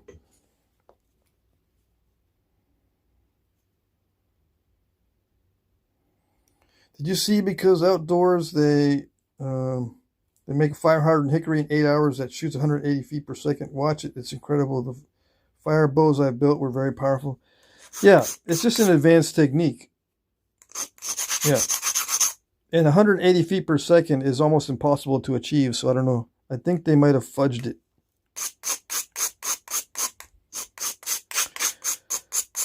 "180 feet per second on a natural bow. Unless they were using seasoned dry wood, right? You said in 8 hours. If you make a bow from start to finish, from tree to bow in 8 hours, it's not seasoned wood. You're going to need seasoned wood to get 180 feet per second, unless they're using lightweight arrows and they're fudging the numbers. Okay.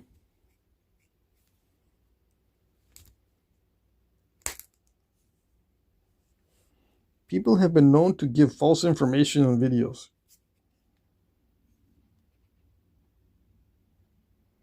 Yeah. Feels snappy, it's loud. If it's loud, it doesn't mean it's snappy. Yeah.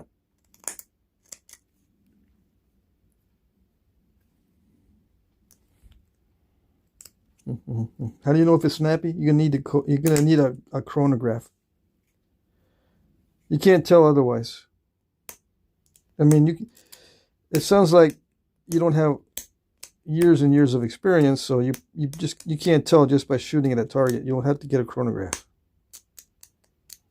and shoot it past the chronograph. See what you got.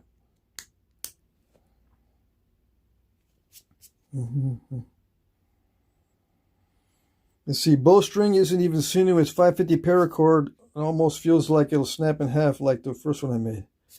Yeah, paracord is not the best bowstring. That's for sure. It's a little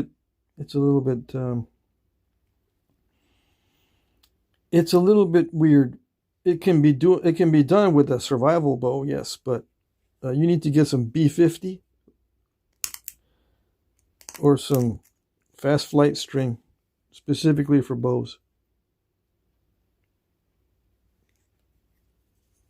to get the best speed out of your bow. The fast flight is pretty good. I only use fast flight these days. I don't care what kind of wood I'm using. It's always fast flight. Some people say, no, you cannot overpower the bow wood with the fast flight. What are you doing? Fast flight's only on certain bows like Osage and blah, blah, blah. No, I use fast flight for everything. I overbuild the bows a little bit. They can handle it. Dental floss. Yeah, if it's nylon dental floss, you're playing a big joke on the guy. Yeah. Now polyester is okay, but polyester stacks. All right, it reaches a certain tension and then it stacks, right? But you've got to flex it. It'll stretch a little bit in the beginning before it stacks and it sets to its proper strength. Okay?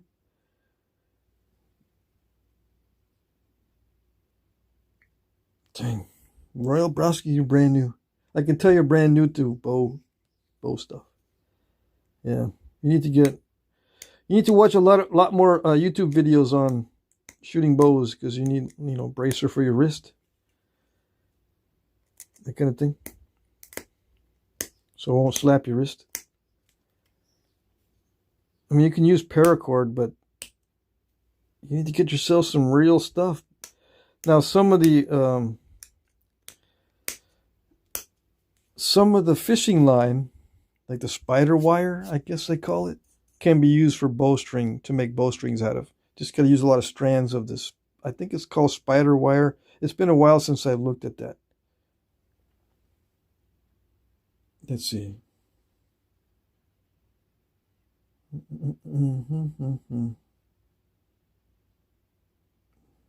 I have fingerless gold gym gloves.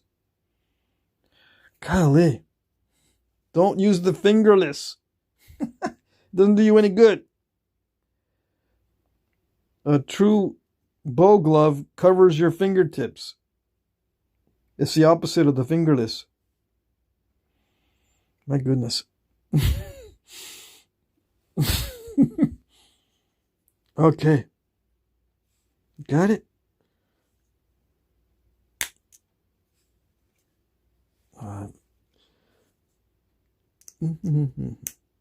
This heat treat, it's easy as that, but it's also easy to blow out the notches a little bit.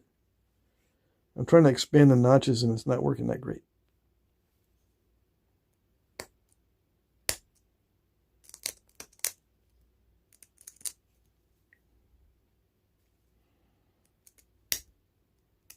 I'm getting an asymmetrical notching. Will paracord screw up the bend of the bow? I know not to leave it strung. Yeah. It's not going to screw up the bend of the bow, just as long as you don't leave it strung. Yeah, like you said, don't leave it strung. Yeah, that's it.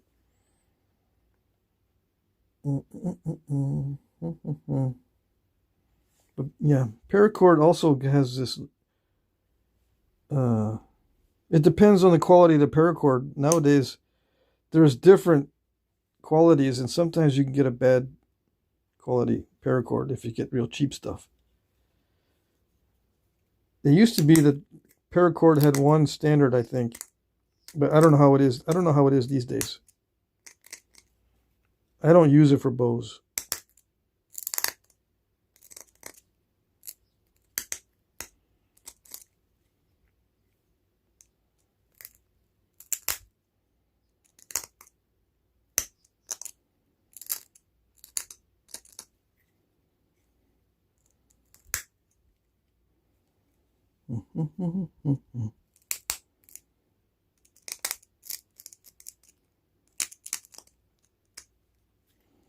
So I'm just putting in these notches and expanding the notches a little bit.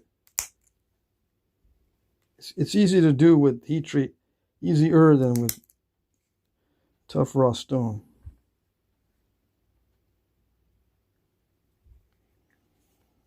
So yeah, I'm kind of cheating with the heat treat.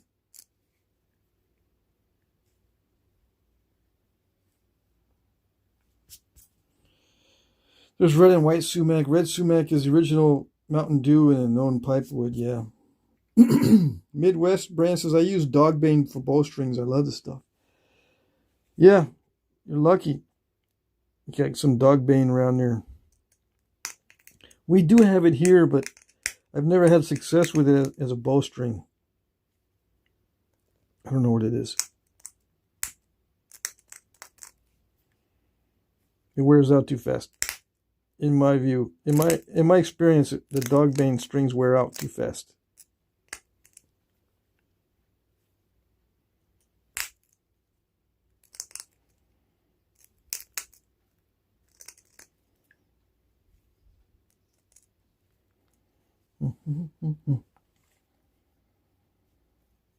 Keep Knapping says, wow, just an amazing point. I'm glad you think so.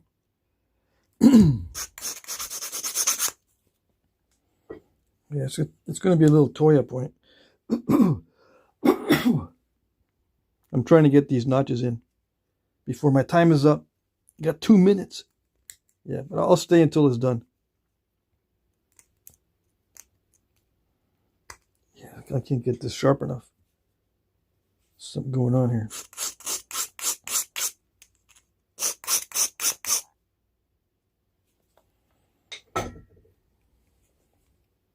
I think I stalled this one already. No, I didn't. Okay. Nice little pop out. These secondary notches don't need to be that big.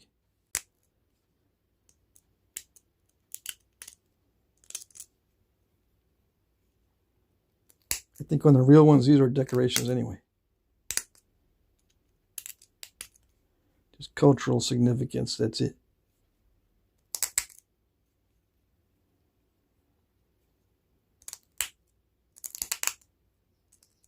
Now, there's some ideas out there that these notched points with lots of notches were used with poison. And the poison was held better if you had notches, extra notches. And the serrations also. But I don't know. That, I don't know. Personal opinion, it's up in the air when it comes to poisons. I've read a lot about poisons, but as far as how to apply the poisons, there's not too many accounts of how they apply the poisons, other than as a thick resin-looking stuff that was sticky, and I would just stick to it. You know, apply it with a stick. Apply something sticky with a stick so it sticks to the arrow. Yeah. And sometimes the entire foreshaft was coated with poison. Or some type of... it didn't have to be poison as long as it made the animal feel sick and slow down. That would help too. Alright, so I'm going to put in little serrations, but I'm going to use the other pressure flaker. I'm just trying to straighten out the edge a little bit. Yeah, the other pressure flaker, I'm going to sharpen it up. And, well, I can do it with this too. I can do the serrations with this tool. Let's just do that, so I don't have to sharpen the other tool. Let's see.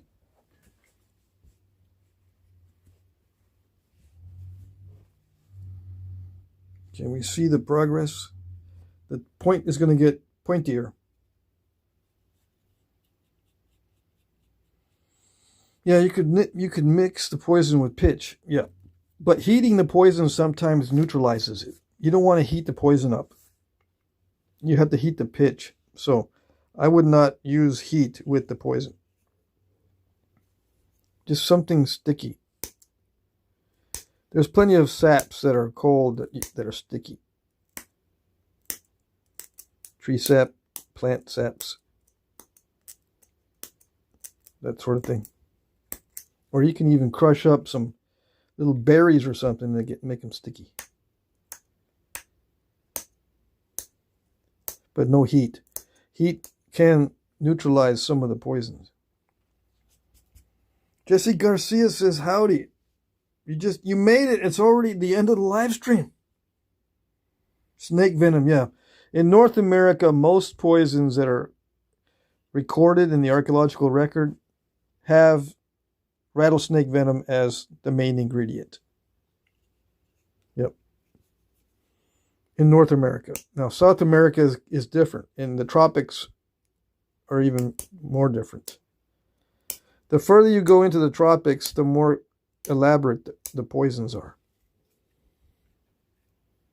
Up in North America, it's pretty simple. It's just some kind of mix with rattlesnake venom. Yep, that's it.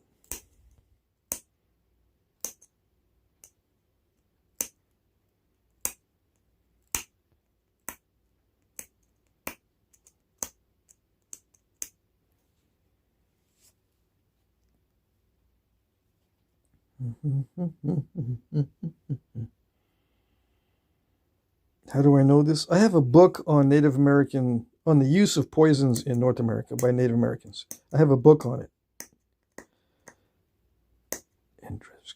In the lithic studies college textbooks that I have were written by a guy with the last name Andrzejewski.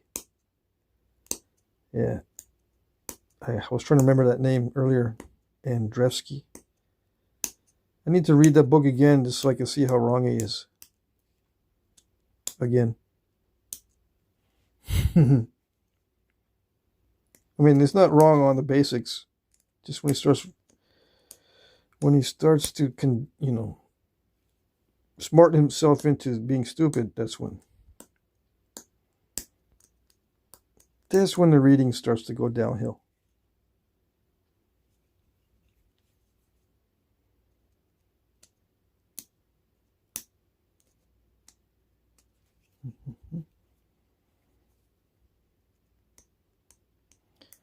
I'm just trying to sharpen these barbs, but yeah, if I pick on it too much, it gets too fragile.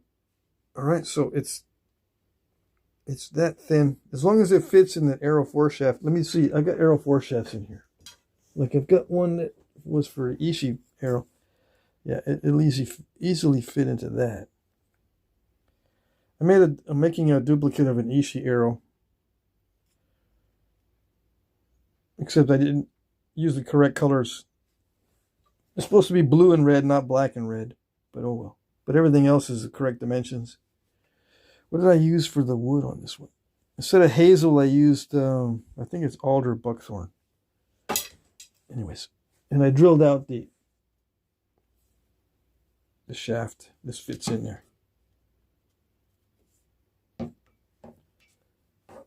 And Ishii points are similar size to this Toya point. So that fits. What about the other 4 shafts?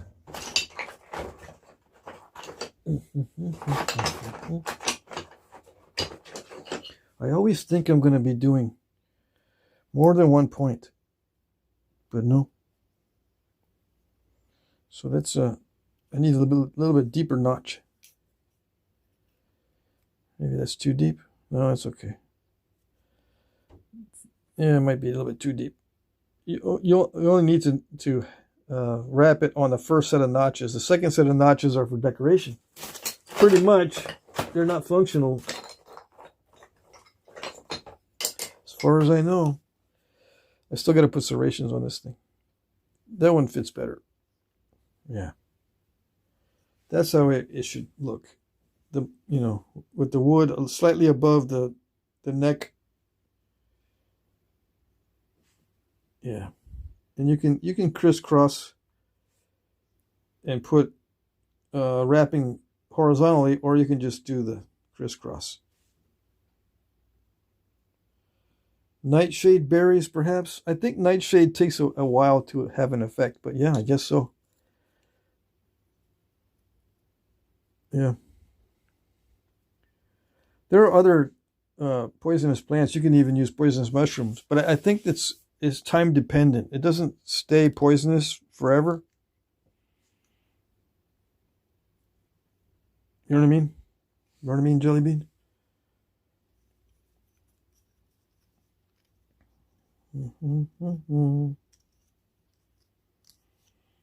Yeah. There are all kinds of plant toxins, but I think they're pretty slow acting, and you don't know how they will react with the animal. I mean, some birds, they can eat nightshade berries all day long and they're fine. Okay? All right.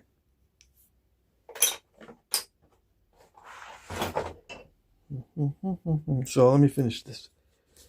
Let's see. I'm going to finish it with the notcher. Yeah. Okay, so I'm going to put in little side serrations.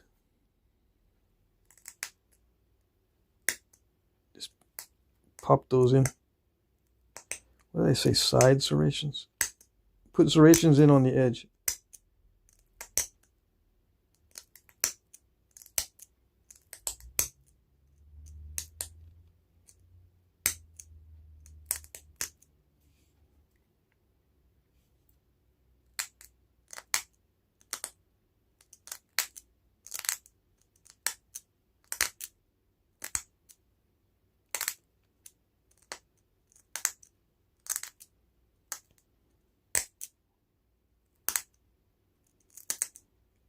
How did they do this back in the day?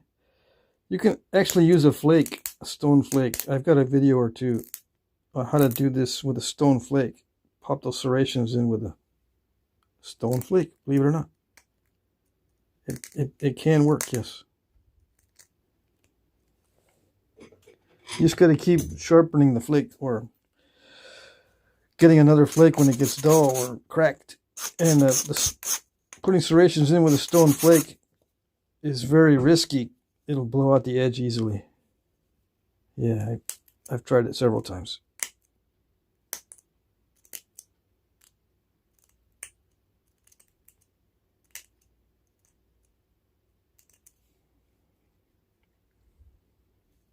Okay, so now I'm going to make the tip really pointy.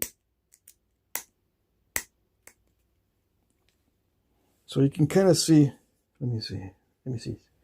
You can kind of see, but let me see. Where is the, there it is.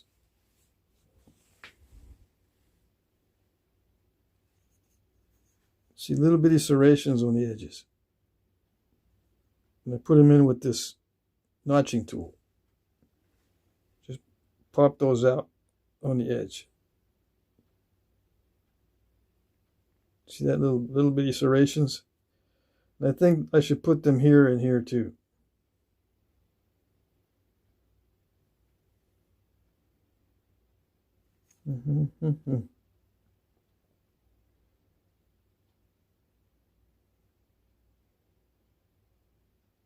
Jim Cooper says, so there is a possibility that I could have access to a lot of obsidian slabs and jaspers for sale soon.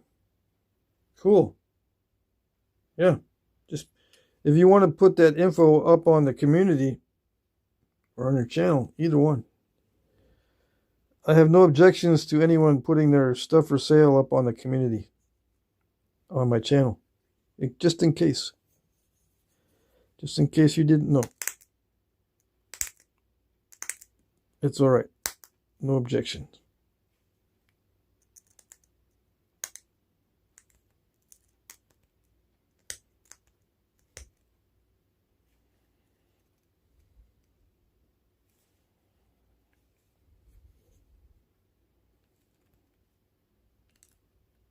Well, that's stalled out.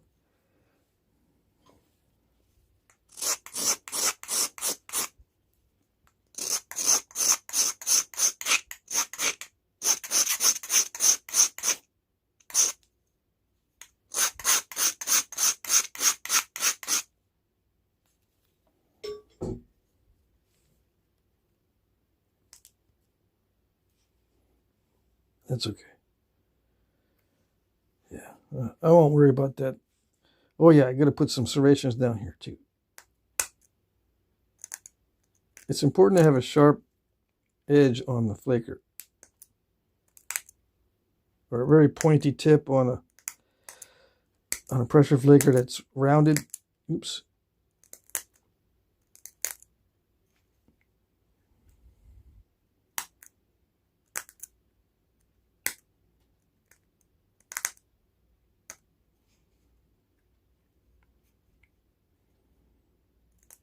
So yeah, I got to focus on this. Hold on.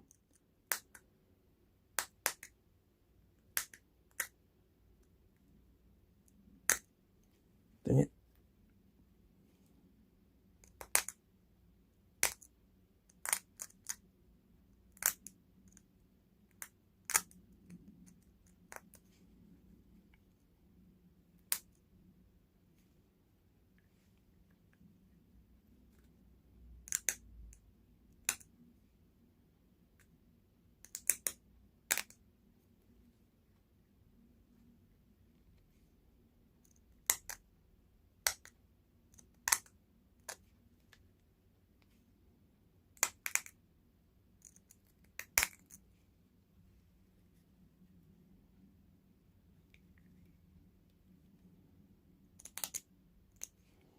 Okay, so you can see I put serrations all the way down on both edges. And the tip is last. Yeah. Okay. And I'm just going to kind of bevel the tip a little bit. All right, right. Easy way out.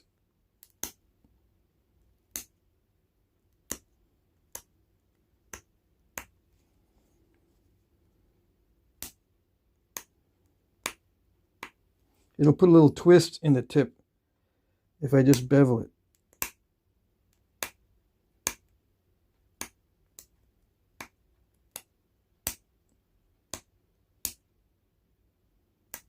Can we see?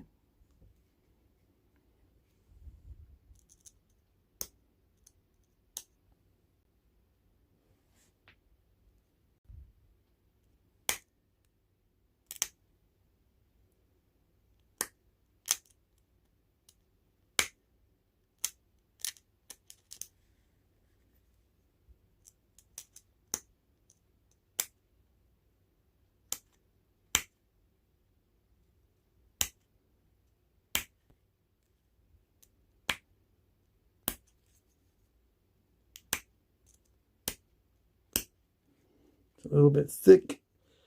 It got a little bit too thick. All right, hold on.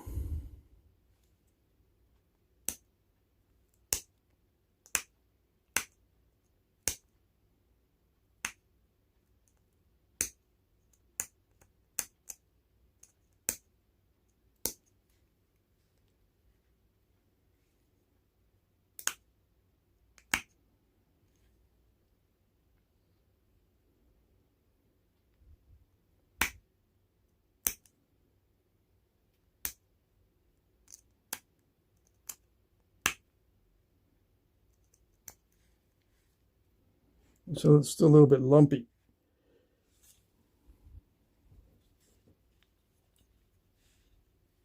Yeah, it's a little bit lumpy. Okay, so let's see if I can thin this down a little bit more. Yeah, like that.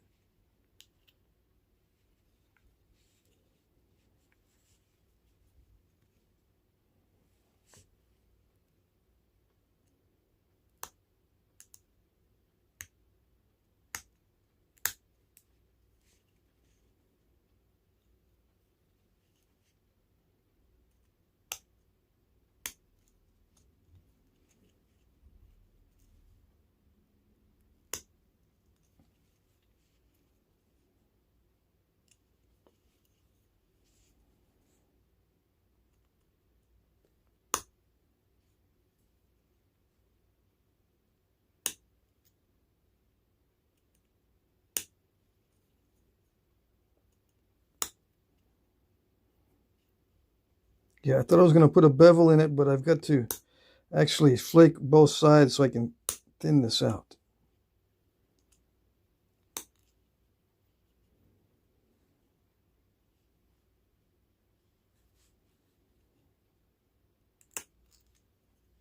Or thin it down.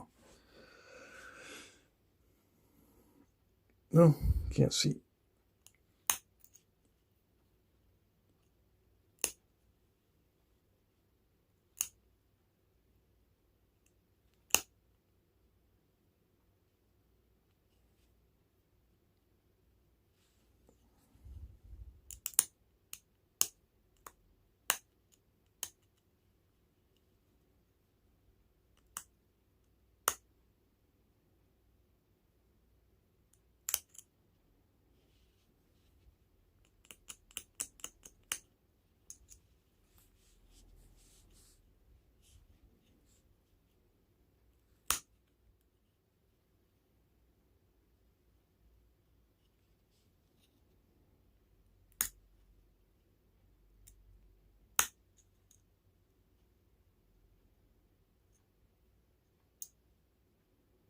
Yeah, I wanted to taper it better than this, but that's okay.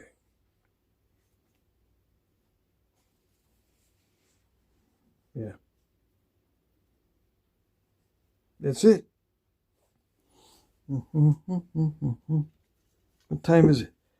2:17. That's not too bad.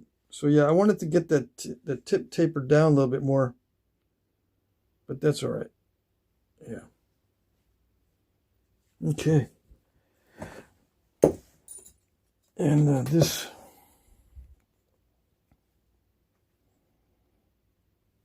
Yeah, I'd have to in something like that. Yep. So I compare it to the book. Let's see. Toya. These are the Toya points in the book.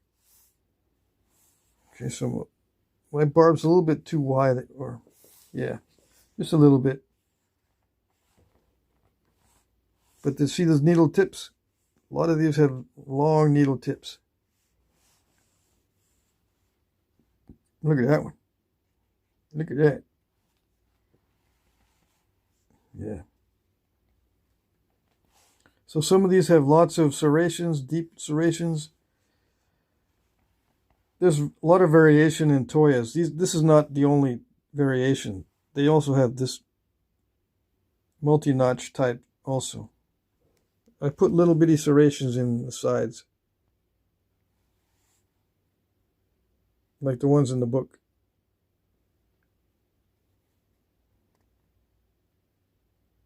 Okay.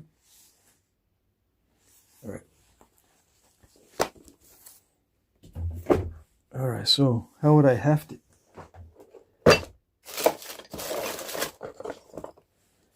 Is this good?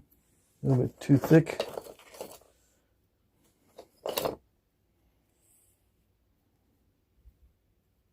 This is not too bad. Let's see. Okay. I dropped something in the water already. Yeah, I dropped my little towel in the water already. Let's see, maybe I can use this to with the sinew. Yeah.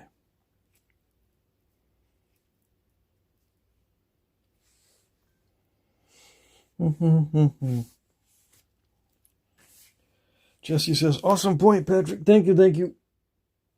Yep. I like these little ones.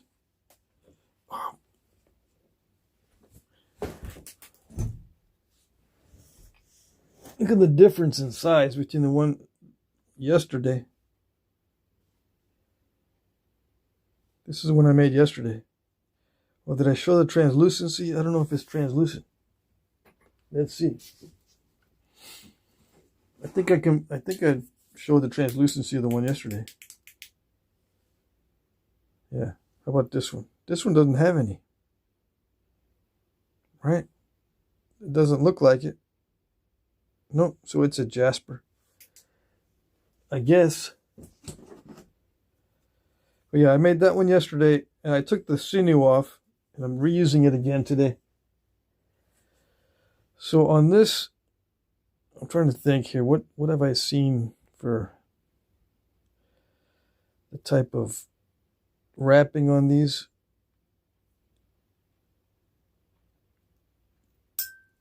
Oh, I better not have broken anything off of this. Yeah, the very tip broke off. I lost a little bit off the very tip.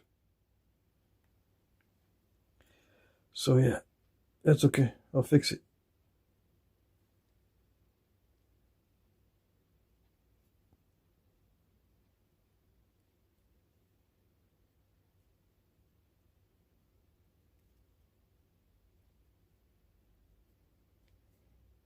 So on most arrows from the Southwest that I've seen, and also in California, the artifacts, they just wrap it like this. You know, just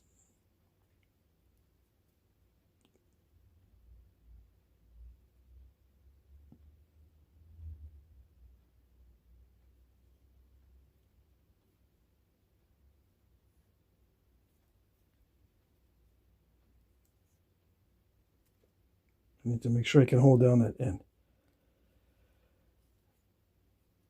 All right, so this is just fast. Okay, most of the arrows I've seen that are like this just have this crisscross without going horizontal. Okay, that's just most of them. Now I don't know. I can't remember seeing a Toya specifically being in a photograph. I'm trying to think if there's any hafted Toyas that I've seen. But most of them are just like this. They don't go across horizontally. Okay? All right. Could have been a little bit neater. Anyways, yeah, I want to wrap this up. Okay, and I lost a teeny bit. You heard it drop in the water, right? I dropped the point in the water. I lost like a little bit, like a 32nd of an inch off the tip. See that? But I can fix that later. Luckily, I didn't lose anything off the barbs, I don't think.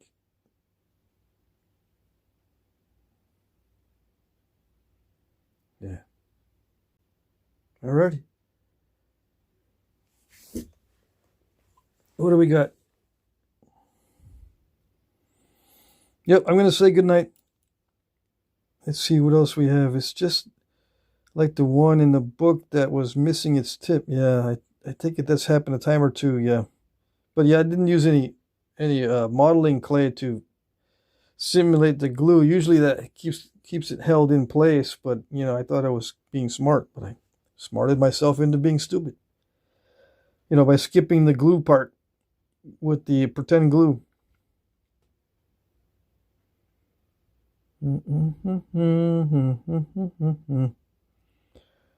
Okay, that's it. Looks like it.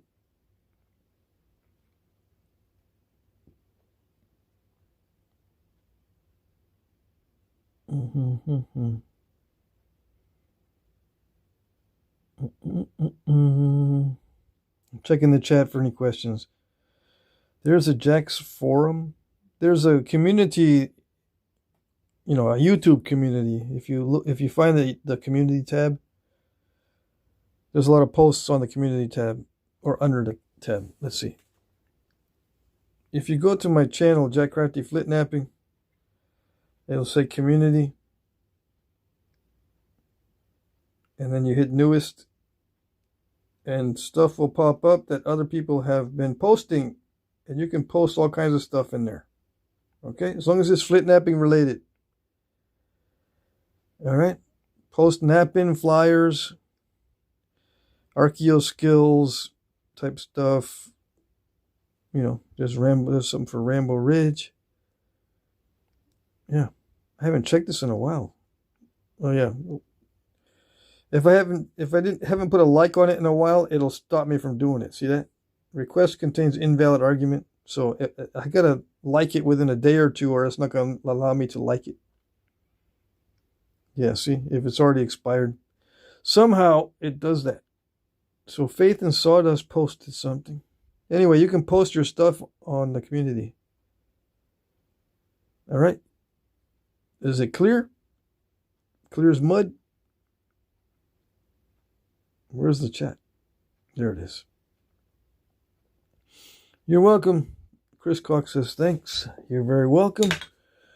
See you next time. Yeah, tomorrow night. It's Natural Tool Night starting tomorrow night. 2 nights of natural tool napping, Saturdays and Sundays. So I'll be using antler stones and bones. The end of Fed says, I tuned in too late. Yeah, it's right at the end. Yeah, we'll see you tomorrow, guys. Take care. Bye-bye.